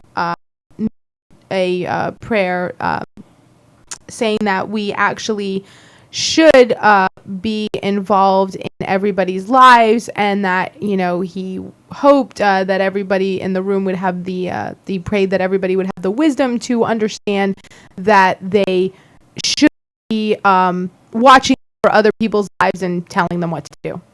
Yeah, and using government to do it. Yeah, and I'm paraphrasing, but that was the opening prayer. Which actually does show you that person who claims to be a man of faith is actually a person with an agenda, and that basically stood on his pulpit for insincere reasons. I definitely, as a Christian, felt that it was in poor taste what he had said. I think it goes beyond poor taste, actually. I was a little upset, at being a Christian, and I take the prayers very seriously. To hear that, I was a little upset about that, but not enough to really make a big deal out of it in the meeting. like that. So Adrian spoke. He gave a great speech. He took questions and was answering questions, and this same preacher had asked a question. And basically he prefaced it by saying that he is in a lot of homes with families who do drugs, and that he's in there in his capacity with the church to counsel these people. And that he believes that the government absolutely has a right to be involved in everybody's personal life, and that was proper. Now, I do believe that it is the proper role of the church, if someone wants to have counseling, for them to come in and voluntarily counsel people. That is his proper role, but it's not the government's. But Adrian gave a really good answer back and things like that. And basically what this man's contention is that everything that he felt was not moral should be outlawed. All right. And what he said was, well, I'm playing the devil's advocate here with me being an angel and you being the devil. And that's what he said to Adrian. And Adrian stopped and said, I take great offense to that as a Christian, that you would say that to me. And then the guy went on to basically, well, I was just kidding. But, we should add all these. And he named a bunch of things. Alcohol should be outlawed. Tobacco should be outlawed. Pornography should be outlawed. Adultery should be outlawed. Basically, anything that he didn't want in his life should be outlawed for everybody. And Adrian kind of was like, so you think the government should just ban all that and jail people for it? And the guy says, yes, I do. He's like, yeah, good luck with that. Next question. And then a state committee man stood up. A gentleman no, I want to make sure we name this guy. So I was about to. Okay, go ahead. His name is Bob. Now, Bob Veet is not a committee man because he was elected. He was appointed after some very successful attempts of removing 2 Ron Paul supporters as committee man from the Republican Party in St. Johns County. Mm-hmm. So he was not elected by the people. There were some Ron Paul supporters that were elected by the people, and the Republican Party in St. Johns County found a way to kick those 2 people out, and Bob Veet was appointed. All right, we'll go with that. So he stood up and asked a question. And his question was, why don't you do the right thing and primary Rick Scott in the Republicans, where all you libertarians belong? Oh, sickening. Well, there was J.J. Jensen was there, by the way. And I think, was it at that point that man lost his mind? No. And Adrian answered and basically said, I've watched the Republican Party take good people that had intentions and turn them into very corrupt politicians. And I refuse of that system. Even if I did believe in your platform, I would. I don't. I believe in the Libertarian Party platform. I believe in the Libertarian Party, and I want to stand that will hold my feet to the fire, as well as everybody else's. And he said, trying to find liberty in the Republican Party is like trying to weld wings onto a dump truck and expecting it to fly. And Bob didn't like that answer. And he said, you're going to be like that Sarvis guy. And he starts yelling, you're going to be like that Sarvis guy. You're just letting a Democrat in the office. And that's when JJ stood up and lost his mind for a small second. Yeah. And said, how dare you talk about us splitting the vote how dare you to be in the Republican Party after and changing the rules so that your establishment, you're even in office because of that, and just basically lost his mind at Bob Veet. Yeah, which he should, because Bob Veet is a liar. Right. Again, I know you throw the liar term out a whole lot, but this guy's a damn liar. What did scum, low information vote for this? Actually went to the local paper, like the St. Augustine. Let me make sure I get this right. The St. Augustine Record. Yeah, the St. Augustine Record, and he wrote an op-ed, not an op-ed, but like an opinion. He goes, and this is what it is: do libertarians want a Democrat for governor? Well, since there's not really going to be a Democrat in the race, we can't against the former Republican governor. Yeah, a guy that Bob Veet was probably walking doors for back in 06 or no. Yeah, 8 years ago he was. 8 years ago he was. Adrian actually did make that point to someone to the preacher who said, how are we going to vote for you? We'll just let the Democrat win. And Adrian said, you mean the Democrat Charlie Crist that you voted for in 2006? Yeah. That guy? Is that the guy you're talking about? Oh, okay. So They are at it again. The Libertarian Party, after successfully electing a Democrat governor in Virginia as opposed to a Republican supported by the Tea Party, is making a run here in Florida that will guarantee the same result. It's public. A major financial backer for the Virginia Libertarian candidate was also a Democrat fundraiser for Obama's last campaign. Curious with question mark, which means he's really curious. He's really curious. No, he's not really curious. He's really a liar. And the reason he's a liar is this. The first thing is, and again, you wild conspiracy theorists in the Republican Party, which is what you are by saying this, don't actually understand what actually happened. Is that there is a guy that gives about as much money to Libertarian candidates as they do candidates. He actually gives, a little more, as far as PAC money goes, he actually gives more to Libertarian than Democrat PAC. Yeah, but look, his wife's a big Democrat. She's a fundraiser for him, but he wants to see Libertarians. So he contacted Wes Benedict. Wes, what would the Libertarian Party do with $1 million? And he explained what he would do with the money. So this guy started giving Wes the money. Now, Wes was only using the money for candidates in Texas. However, that changed. And they saw this race. They saw what was going on up there. They thought there was an opportunity. So they started helping out Sarvis's campaign. That's where the money came from. They gave the Sarvis campaign, and I just want to put this in context. They gave the Sarvis campaign, this PAC, gave the Sarvis campaign $15,000. Yeah. For ballot access. Now, in total, what Sarvis was $400,000. Mm-hmm. So I don't know if it's quite truthful to say that a major financial backer of Sarvis was a Democrat fundraiser, because I would think $15,000 of $400,000 isn't such a major backing. Yeah. Yeah. So that's the first thing. The second thing is this. Polling of this election proved he pulled more from people that consider liberal than people that consider themselves conservative. So the splitting of the vote argument is a misnomer, but the Republican Party is more evil than this, though. Explain why. The last 2 weeks before this whole thing was over, the Republican Party went on an all-out attack against Sarvis. And this all attack included Ron Paul, included Rand Paul. Basically, Ron Paul said that anybody that votes, and this is classic, by the way, anybody that votes for Sarvis is crazy, or it's crazy to vote for Sarvis. To show you what an insensitive hypocrite, for him to go out and call anybody crazy for voting for a candidate, just goes to show you that this man has lost touch with what got him to the point that he is today. Yeah. How many people called everybody of us crazy for wanting to help Ron Paul? But now that the establishment has shown your son a little bit of love, you're willing to do this? You're willing to say that people are crazy for voting for Sarvis? Like, this is really one of those things that's like I am losing more respect for him as the days go on. I still, at the end of the day, congratulate him and think that we wouldn't be where we're at right now when it comes to Libertarian if it wasn't for Ron Paul. That is totally a fact. Right. But he's taken that goodwill and he has used it. Him and his son have used it for Mitch McConnell. By Ken Cuccinelli. This would have outlawed BJ's opportunity.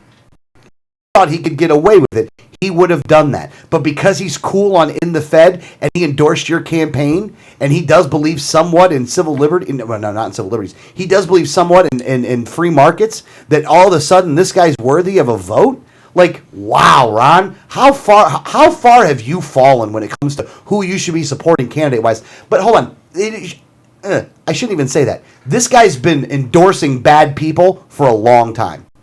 Yeah. And he has actually thrown his supporters under the bus to support good people. And I know you're going to go, well, Alex, what do you mean by that?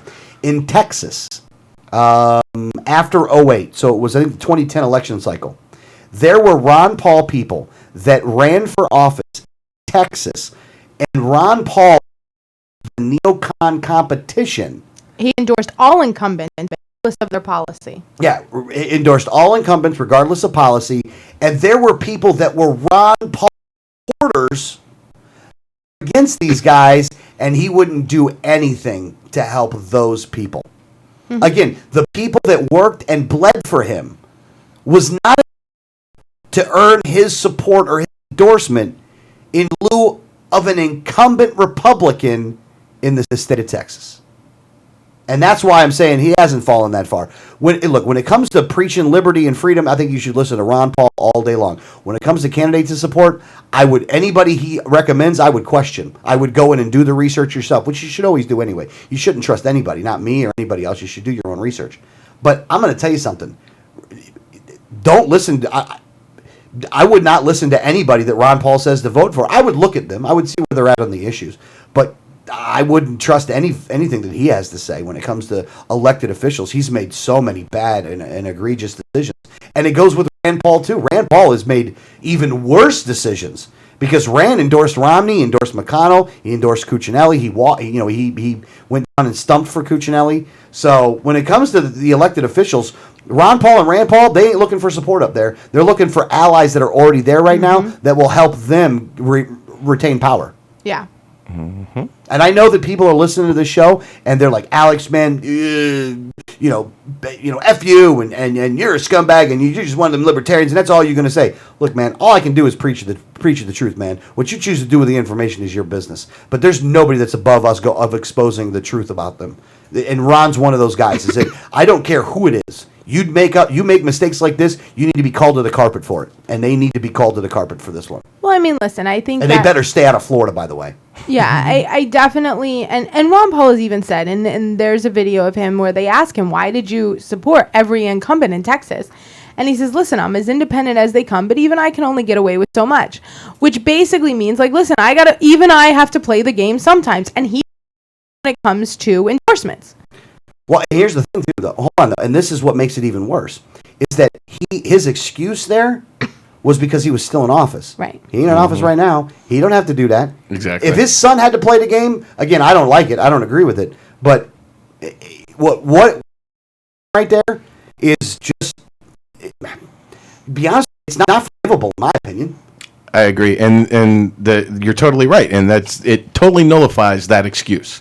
Right. Because he's not in office anymore. He doesn't have anything to lose. He doesn't need the support of the Republican Party to hold on to his congressional seat. He doesn't need the support of the Republican Party for him to get anything done. He's retired. Yeah. So he can do whatever he wants. Whatever his principles dictate that he should do is what he can do. Yeah. And if his principles are still dictating to support establishment Republicans, that tells you where he's really been all along. Yeah. And we'll see what happens. Oh, go ahead. No, go ahead. We'll see what happens in 13. We'll see a District 13 race. Yeah. The District 13 race. Well, I don't think he'll get involved in that. Here's the thing. How do you know? Because the people who are running on the Republican ticket did not support him. Now, listen, in Texas, he supported all incumbents because he was he lives in Texas. Now he is going around and he is supporting really bad candidates, but those candidates did support him. In District 13, that's not, these people that are running didn't support him. We'll see. We'll see. We'll see if they this or not. Though. It's going to be a nationalized race, though.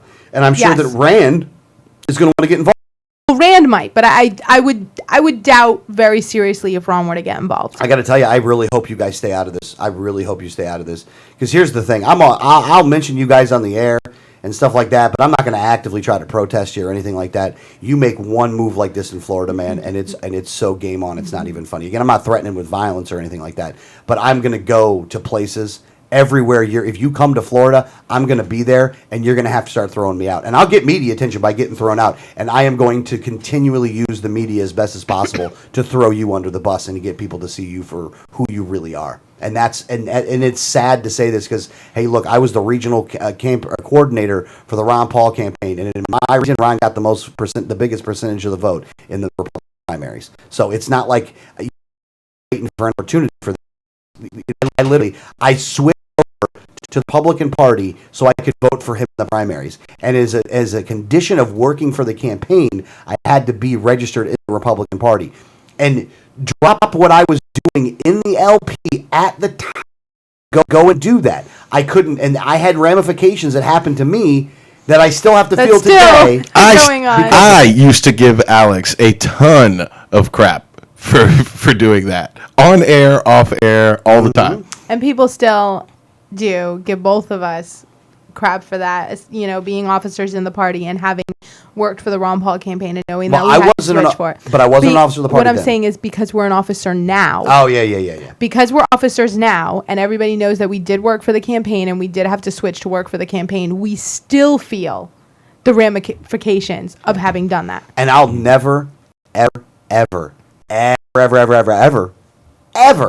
switch over to vote for anybody in the Republican Party. No, I won't switch over for either. That's why I don't still give you a hard time about it, because you learned your lesson. Oh. You had to learn it the hard way. Thank you. At least you learned. Yeah. Now, look, but one thing I won't do, though, and this is one thing I won't do, is that if people decide that they wanted to, switch over temporarily in the primaries to go vote for somebody, because we do live in a closed primary state, if you temporarily go and do that, I'm not going to give that person crap, but I'm never going to do it, though. I don't care who it is. I don't care who it is. You guys have, and again, you guys ruined it for me. You ruined it. Yeah. You just ruined it. You took... I believed them when they talked about principle. Like, I believed you. And it's just really unfortunate that they don't believe the same principles that they claim to believe. Well, I mean, I definitely, I will never, ever switch over for anyone again. I'm not mad at anyone who does. If that's what they feel like they need to do, then that's fine. And it is because we're a closed primary state. I won't ever do it again. And I think that it's sad that people who are generally really for advancing liberty have been so burned by one person that they wouldn't ever think of doing anything like that again. Even if it would be, for a great, cause of liberty, we wouldn't do it because because we've learned that doing that could be just all based on a lie or at least on a misrepresentation of the facts.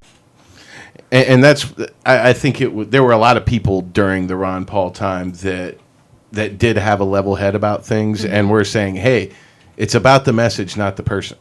Right. And I think the people who were kind of that mindset are the ones who are dealing with it easier. The people who invested so much into the man, right? Those are the ones that are coming out with the most damage from this, because it was the person that they believed in and not the principles.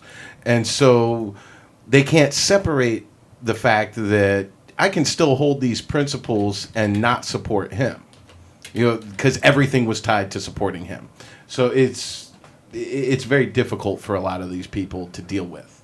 And it's totally understandable. Yeah. And I mean, I don't, I've moved on, and it's, I won't ever switch for anyone else ever again, and that's just the facts of it. But I'm not bitter or anything about it. It's like, whatever, I'm still working. I still have stuff to do. Yeah. Yeah. No. And again, we have to bring it up during times like this. But, yeah. I honestly, I think I'm just going to get to the point now where I'm just going to just end any further. Not end, but I'm just not going to be the one that brings it up anymore. Because it almost pains me a little bit, because I did personally have a little, I believed in what they were talking about, man. I thought I thought what they were doing was good, and I thought what we're doing was above board, and it really sucks that they turned something that could have been so good into something that's so bad, And then to see some of these people, when it's sad, because there's people that are good. Look, what they did in Virginia was actually split up the liberty movement. They split it up. Because now there are people, and I heard the chair of the state LP up there said that there are people that were no longer friends. Oh, yeah. That they are not going to be working together any further. And to be honest with you, down here, if you are somebody that's the GOP firster type, I don't want anything to do with you. I don't. I go through Facebook. And if you wrote something positive about Cuccinelli and negative against Sarvis, I don't even argue with you. I defriend you and block you. I don't want to discuss with you what's going on, because you obviously have no. So not gonna. Why bother debating you?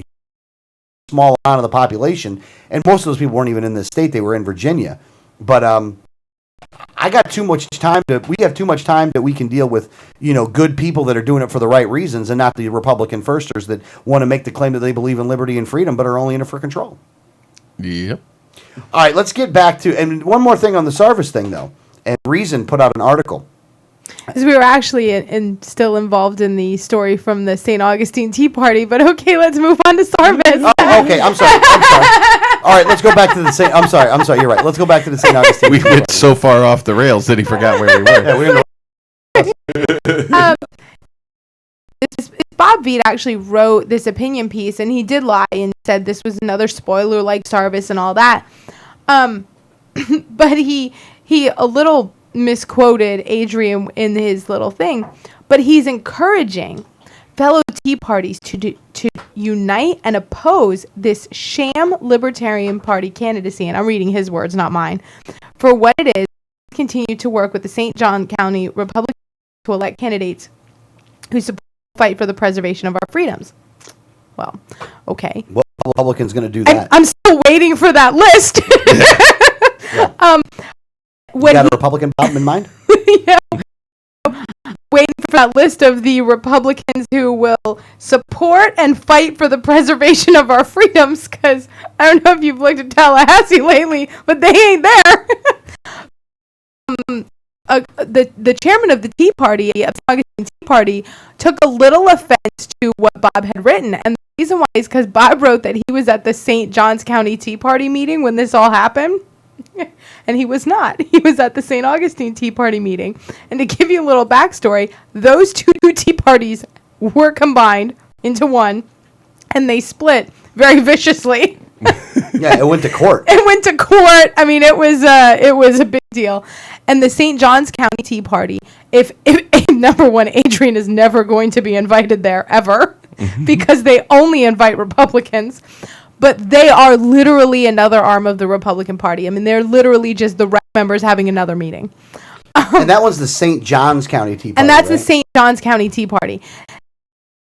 In honesty, nobody even knows if they still even meet, because you can't find any meeting details at all. So if they do meet, they meet very Just go to the St. Johns County rec page, and I'm sure you'll find the information. But this was the St. Augustine Tea Party, and they actually wrote a response opinion piece to Bob Veet's opinion piece saying, yeah, Bob, you were not in the St. Johns County Tea Party. You were at the St. Augustine. And they made sure to mention, and this is what it says, the membership is made up of Republicans, Democrats, Independents, and Libertarians, unlike the St. Johns County Tea Party Mr. Veet made reference to, which is Republican-controlled. So they took and in all, anyone who is in the St. Augustine area, get together with the St. Augustine Tea Party, because in all honesty, they are a very grassroots effort. They are inclusive of all parties. They really just want to see liberty advance regardless of party affiliation. So when we talk about, let's put party affiliation aside and work together, they do this in the St. Augustine Tea Party. Not to be confused with the St. Johns County Tea Party, which is just Republican establishment shills. This is the St. Augustine Tea Party, which does great work. And if you're there, and we were so thrilled to be there, their members, I mean, we actually picked up a ton of volunteers from over there. And I mean, they were just the most gracious people. It was only those two people in the audience in there that were, jerks. And actually, Bob Veet had to stand up at the beginning and say, I've never been here before. So, and he even said, I'm only here to see Adrian. So basically, he went there just to tell the group of people, you better be good little Republicans, because basically that's what he said. Obviously, he had an agenda going in. Right. And I got to thank Bob Veet, because when all these things came out, these opinion pieces, man, the campaign, people were motivated to do stuff for the campaign this week, because nothing gets Libertarians to fight back more, be good Republicans, by the way. Oh.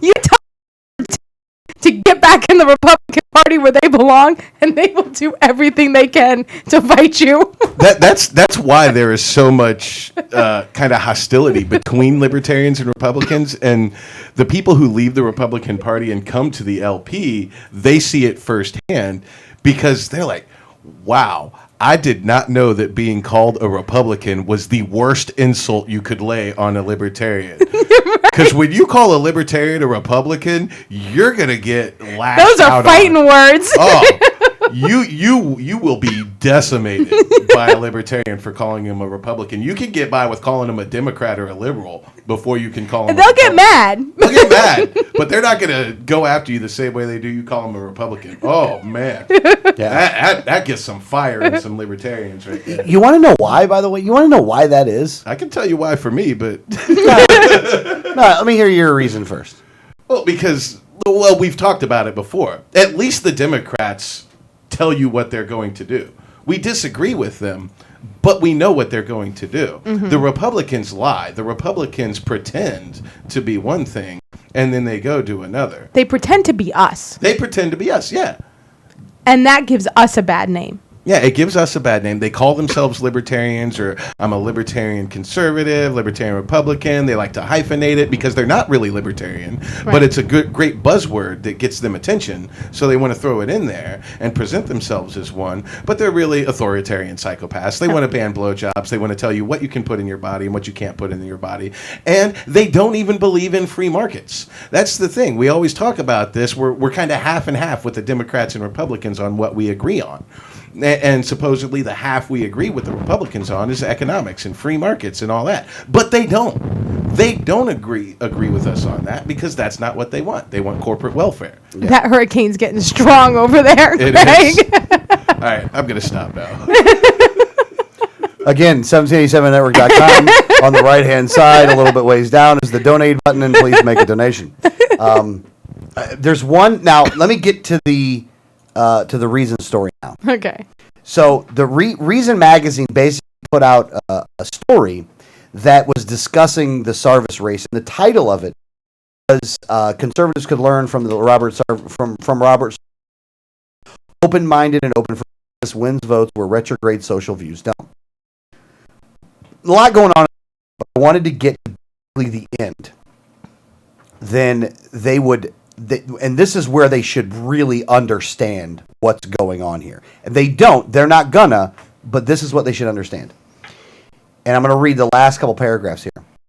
Is a libertarian like Robert Sarvis crafting a message that reminds us we need to be open-minded if we want to be open for business. Who can win those voters when the Democrats Tea Party themselves in primaries, letting inflexible teachers' unions, professional populists like Senator Elizabeth Warren of Massachusetts, and occupier fellow travelers scare them off? And this is the important part, free markets are too important for us to permit them to remain shackled to one tribe that refuses to jettison a retrograde and demographically losing social agenda. Markets are more important than the future of the Republican Party or the health of the conservative movement. If conservatives and Republicans truly care about market government, they should give up their habit and consider backing a socially tolerant, market-oriented libertarian like Robert Sarvis instead. And this is a really big key. The reason Cuccinelli lost was because of the social agenda. Mm-hmm. The reason that we don't trust Republicans anymore is because of the social agenda. Because for all your talk about free markets, for all your talk about liberty, for all your talk about the Constitution, when you get into office, the only thing that you seem to be able to have all kinds of abilities to be able to pass is stuff that messes up or that is in line with your social agenda, which is the one thing that we don't agree with, is one of the things we totally agree with you on, but we're diametrically you. And then to top it all off, you don't even get the free market stuff done, because if we remember your last president that made it, we have to abandon free market principles in order to save the free market. Stalwart, your biggest guy in the world that you got everybody looks up to. Your God is Reagan. Doubled the size of government when he was in charge. Now you can go, well, the Democrats ruled the House and the Senate. They didn't rule all of it the whole time. Right. And Reagan, he still had the power of the veto. Yeah, but he power of the veto. And the two things that he was supposed to do, which was to get rid of the Department of Education and to get rid of the Department of Energy, not only are still around, but they're bigger than ever. And Reagan helped make them bigger. Right. Iran-Contra, that happened under Reagan's watch. So for all the Reagan is the model, Reagan's the mold, Reagan's this. Reagan lied. He created this, the three-stool approach or the three-legged stool in order to get everybody together, and he totally lied to to at least one of the three legs of that stool. And you can't continue to do that and think that you're going to continue to. And you can get mad at us all you want. I'm more mad at you than you're mad at me. As mad as you think you can get, you are nowhere. You ain't even in the same league as the amount of hate and disdain I have for you. You ain't even in the same. It ain't even the same sport. It ain't even the same sport. Sorry. No, that's fine. You're talking about oranges, and we're talking about grass. Nah. You don't. Here's the thing. I have. You watch the Avengers. Remember what the Hulk said, the Incredible Hulk? How do you control it? I'm mad all the time. I just have to control that part of the anger, right? Guys, I have to do everything in my being. It takes every fiber in my being that when I have to sit in a room with you people, that I don't lose my mind all the time. And that I can only take so much. And I know that sometimes my mouth gets me in trouble. And I keep trying to ask Danielle if I'm not allowed to go, and she keeps making me go. I need someone to drive me. She needs somebody to drive her. But I have a hard time sitting in these rooms listening to this stuff because it's really to the point. Look, I blame you for the position we're at right now. If you're over 50 years old, I literally blame you. I blame you because you're the one that voted for this crap. And if you're like 70 years old and we're around for the votes for the Great Society, boy, do I really blame you. Because here's the thing. You voted for this.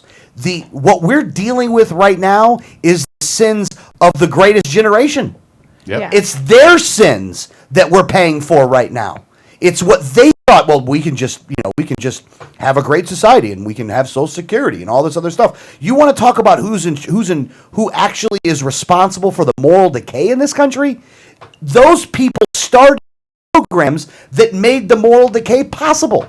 So don't come to me and say that I'm part of it. You're out of your mind. You've lost your marbles. You are responsible for this. And I'm trying to maintain calm right now. Because we don't have money for another microphone. But I'm going to tell you, don't come to me with anything but humility.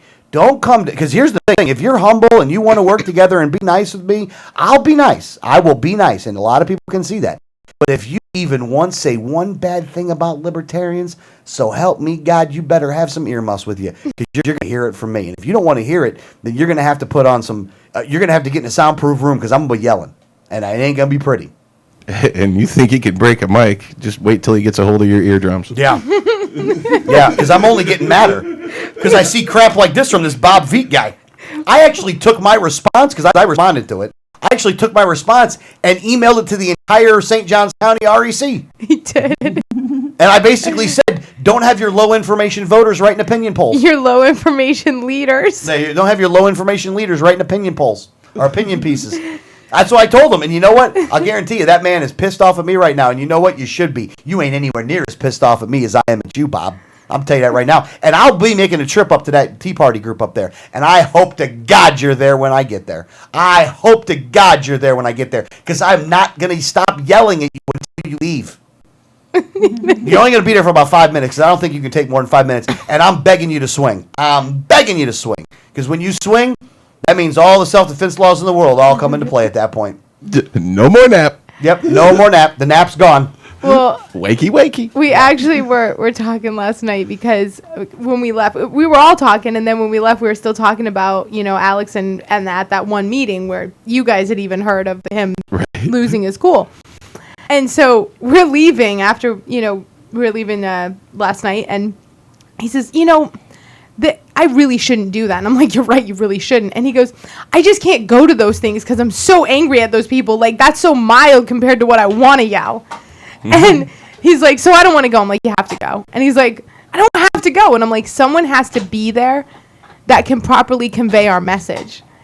And he was like, well, do you think that's me? And I'm like, no, you have to drive me. Quite frankly, I think that that's exactly what Alex should be doing, because that's what he's good at. Right. What he needs to do is not run for re-election and get off the executive committee, so he's not representing the party in that capacity. Yeah. Because then he's free to say and do these things that he's good at that actually gets results without it reflecting poorly on the party. Greg, you are 150% correct, and that is one of the reasons that I will not be running for re-election for the position that I'm in within the Libertarian Party. Not that I'm leaving the Libertarian Party, mind you. But or even stopping what we're doing. Yeah, or even stopping what we're doing. I'm just not going to run for re-election. I'm going to do my time, and I'm going to do it to the best of my ability and get this thing up and running as much as humanly possible and set some stuff up Right. to where other people can take it over, of course. But And do much better than what we're doing. Yeah, they'll be able to take the base that we make and then build upon it, which is for the monthly calls, which is for the structures and stuff. But after that, man, you're right. I'm going back out and making sure that I am. Let me see. Let me say this way. I realize that I hate rules. I hate them. I hate rules. I don't like rules in the Libertarian Party. I so don't like rules. I'm forced to have to abide by these rules. And most of the time I get in an argument with Danielle or with other people or with Adrian or whoever is because of these rules. Now, on the and we're saying this, and on the outside for anyone part of the scene, do conferences and conference calls and everything, they'll be like, well, you seem to be working just fine within the rules, Alex. Why would you say that? And it's because nobody lives in our house to see the extreme screaming matches at each other where we're yelling and I'm crying and then I'm yelling and then we're both yelling. That goes on before any of these new processes we start doing any of these new meetings or new anything, because it's like, well, this is the rule, but I don't want to do the rule. And then it's like, so there's this extreme strife that goes on in the house for days until we find a compromise that he can do what he wants to do and we're within the rules. Yeah. I hate rules, man. I hate rules. I don't like them at all. Like, rules get in my way. Yes. And again, I'm not doing things, and I'm not breaking rules to try to force others to do things. It's that these rules inhibit my freedom to actually do what I would consider to be the right thing. You know, to go out and do these things. I'm not allowed to do that stuff as the vice chair. Now, and I have to live with that. So one of the things I try to do is I try to go to Danielle and figure out how can I do this and make sure that I'm within the rules. So I try to do that, but it's difficult though. And you know what? It's at the end of the day, as good as I am at the job that I'm doing, which I actually would argue I'm pretty good at it, and if I did run for re-election, I would win, and it would be a high percentage of the vote. Yeah. But we need somebody else to do the job. We need somebody else that's more professional than myself to do the job. Somebody that doesn't have to yell at people, because I get to the point where yelling is not even an option. Not yelling is not the option. Is that you do have to be yelled at this point. We're mitigating the yelling. It's and I'm always looked at when he goes off, and this is the funniest thing, is when he goes off and he's yelling at people, the room that anyone in the room that knows us actually looks at me. What are you doing? You didn't stop this. Because they know that you hold the leash. And they're like, why are you not pulling the leash? What they don't understand is that there's no leash. Yeah. There's no leash. There's only an attempt at a leash. I can only contain so much. And even the most rational thing I can say to him is not going to stop it. Yeah. She doesn't have a leash. It's just that sometimes he comes when he's called. Sometimes I can speak rationally. And every once in a while, she doesn't say anything. And then you know she's pissed too. Because she wants it to happen at that point. When she ain't saying nothing or giving that apologetic look, it's because she's happy with what's going on right now. Yeah, she'd be doing it if you weren't. Yeah. I do have to say that there are a few times where when no comment on an issue comes from me, but a lot came from him, that the two opinions were a lot closer than what she wanted to actually admit to. So, and again, my argument that was going on in that Lakeland group was a legitimate one. I just went about it the wrong way. You went about it the wrong way. And I was mad. I'd fire my eyes, man. I was pissed. I was pissed. Well, that's the thing. You're a great political pundit. I mean, you're a fantastic political pundit, but as a professional representation of the party, it doesn't work because you are so great at the other things that you do. Yeah. And I had literally like the same argument with someone just a few days later, and sold it a lot better. No, absolutely you did. And look, I actually, if you want my opinion on it, I actually think what I best represent is the average person's anger. Yes, absolutely. That's what I really do represent. Is I represent the average person's anger. And I do think that the reason why we do make such a good team is that you really get to a person on their level of how angry they are, but then I can actually come in and calmly explain how we, like, okay, yeah, we're all that angry, and he's kind of, you draw the people in that are that angry, and then when they're like, okay, what do we do now? Then there's the calm, rational part of me that can come in and be like, okay, well, here's where we're at, and this is how we can explain the message better. Yeah. And don't get me wrong. Look, I think if you listen to any of the conference calls that we do a pretty fair amount of them now. Yeah. Even more so in 2014, it's only going to get even bigger. We're going to do a lot of there's going to be a conference whole bunch of these. A lot of training conference calls. Yeah, a lot of training conference calls. These are really some good stuff. These are not just get on and complain. It's agendas. It's driven. It's got issues. Right. We're going to go down the right things, but. In that environment, I actually do very well. You do very well. On certain things like messaging and things like that, you still turn to me for, because that's where I excel. But in a lot of the other training, I mean, that's all you do, and you do really, really well with it. Yeah, but actually, a little bit of that does come into the punditry part, but it's taking the punditry and applying what you learn in the punditry to be able to do, like the percentages of the votes and the wonky stuff. Which you did get something from Wonk Blog today, which I did find was good. You like that? I don't like most of what's written in Wonk Blog. Like, I wish I could get rid of the stuff that they had in Wonk Blog, but that part was actually pretty good. But and again, it's. I know we got into a lot of different stuff, and there is stuff we ended up missing. We missed almost everything. That sucks too, because I really wanted to get into Hawaii thing. I want to get to Hawaii. Let's do that right now. Okay, we have to talk about this Hawaii thing because it just shows. Because we've talked a lot about Republicans today. Yeah, let's go beat up on a Democrat. Right so let's beat up on a Democrat, because a Democrat in the state, he's a state house rep for Honolulu, has taken a different approach to helping get homeless people in the street in Honolulu. What he has done, and Democrats are known for this, let's have these social programs because we don't want anyone to end up on the street. This gentleman isn't as much in favor of the social programs as he is in favor of a sledgehammer. Because a sledgehammer? What do you mean? Because what he feels like is appropriate way to deal with homeless people is to find them, take a sledgehammer, and destroy all of their property with the sledgehammer. Sleeping on a park bench during the day, he'll wake you up and make you move. Yes. And stay classy, bro. Yeah.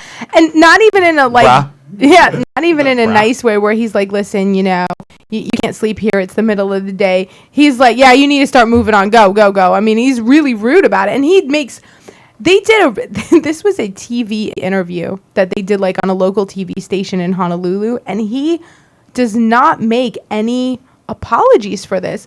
What he says is, I got tired of telling people I'm trying to pass laws. I want to do something practical that will really clean up the streets. He calls this a beautification campaign, says it's a good thing. He says, I'm trying to find where his quote is. I think it's a good thing that I'm taking these actions because it brings the discussion out. And if I'm breaking the law, I'd want to hear from people and know how I can modify my approach. He says, I'll walk up and say, get your ass moving. And he admits that he's not 100% comfortable with the sledgehammer, but he is proud of it just the same. Yeah. This is a beautification campaign? Yes. Because nothing is more beautiful than an authoritarian psychopath going apeshit with a sledgehammer. Right. Exactly. Like again, the we want to help the poor thing that the Democrats like to talk about, and how they claim that the Republicans want the poor to die. Look, the Democrats want to sledgehammer the poor. So they don't want them dead. They just want to break their stuff. Yeah, and they want them to leave. Like and in Hawaii, they passed a law that bought a whole bunch of money so they could have one-way plane tickets for any homeless person that actually wants to leave. Because Hawaii does have one of the highest homeless rates in the country. It's weird that Hawaii has one of the highest. Well, Hawaii rates. and Florida, because these people who don't have a place to go in the winter will not freeze to death there. Right. So they go to places with good climates. But Hawaii has one of the highest. I didn't even think about that. Hawaii has one of the highest homeless rates in the country, and instead of and they have thrown some money at it, but the throwing of the money is to buy these people one-way tickets off the island. And it's probably a ticket to Florida. It probably is. Yeah. Yeah, more than likely. Which, hey, you know what, man? And again, I think that, and again, this is going to sound weird to say it this way. 4 minutes left. Okay. Well, why do I have a hand signal? Why do I have a hand signal? Alex, we have 4 minutes left. Thank you, Greg. Sorry. I don't even remember what point I was going to make now. No. I had a point I was going to make here. I think when it comes to public parks and things like this, because they were trying to do something in Newport Richey where they actually wanted to put up barricades around the parks so homeless people couldn't get in. You can't climb over the damn barricade, right? Look, if people want to sleep in the park at night, what's the problem? Who did they hurt? I really don't see the problem with this. You know, again, if somebody's homeless, and it really comes down to caring and compassion. Look, you can make a law that forces people to pay for this stuff, but that's not really caring or compassion. You know what caring and compassion is? Is if somebody's down under last to sleep under a bridge and they can't go and find a homeless shelter, then don't throw them out of there. Let them go to sleep. Now, if you want to find a place for them to go and go to them and say, hey, I have this shelter or I have this home. You can can't you please stay here, come but there? you can go to this shelter. Well, no. You can come, or you can stay here, or you can go over there. Then, and if they choose not to go, then they choose not to go. You know, and if they're harassing people, then they are infringing on people's rights. And if they are doing that, then you do, as a police department or law enforcement, have a responsibility to protect the rights of other people. But this doesn't really happen very much, though. Like, that's a very rare incident. I mean, homeless people ask you for a buck, but they have the right to ask you for a buck. It's freedom of speech. You can say no if they keep harassing you. That's when it turns into something else. Right. And then you can get those people busted for that. I don't mind that. But, you know, if they're sleeping in the park, they're not bothering anybody. They're sleeping in the park. Let them sleep. They need some rest. They're homeless, for Pete's sake. They're going to have to walk all day. Yeah. They got nowhere. They don't get to watch TV like you do. You know, they don't have a TV in their house. They ain't got a smartphone. They can't Google something. You know, they're homeless. And some of these people are homeless because they want to be homeless, though. You got to remember that. There's a certain percentage of the homeless population that's homeless because they want to be. Yes. So. Absolutely. I've met several of them. All right. Well, look, we're coming to the end of the show. You got anything else you want to add, Danielle? Anything else you want to say before we go? No. Libertarian Greg, Knobs, you got anything? I'm cool. Okay, you're cool. Well, you are cool. You are cool. That's true. You are cool. The website, 1787network.com. We're going to be back on Wednesday for Off the Rails. We were off this week because of the Eagles concert. We had a good time, so We did have a good time. I hopefully you guys enjoyed that. And Well, you didn't because we weren't here. We enjoyed it, though. well, maybe you enjoyed us not being on the air. I don't know. So and make sure this weekend that you do send a message to Trey Radel, letting him know that rule number 1 is to know your dealer, and that you should act accordingly when that happens. But I hope everybody has a good weekend, and we will talk to you guys next week. Oh, Greg's got to get working here. Woo, watch out. Here we go. No, I don't have to get a word in here. Oh. No, I know you're working on the stuff right there. Yeah. It's good. I like it. I like what you're doing. I wish I would have asked you earlier to play Eric Clapton's Cocaine. I was humming it while I don't think you noticed it. But she don't lie, she don't lie, she don't lie. Cocaine. Beautiful. Trey Radel's favorite song. We got to close on that. Got to close on the Trey Radel stuff, man. That's a beautiful thing. All right, guys, we'll see you next week.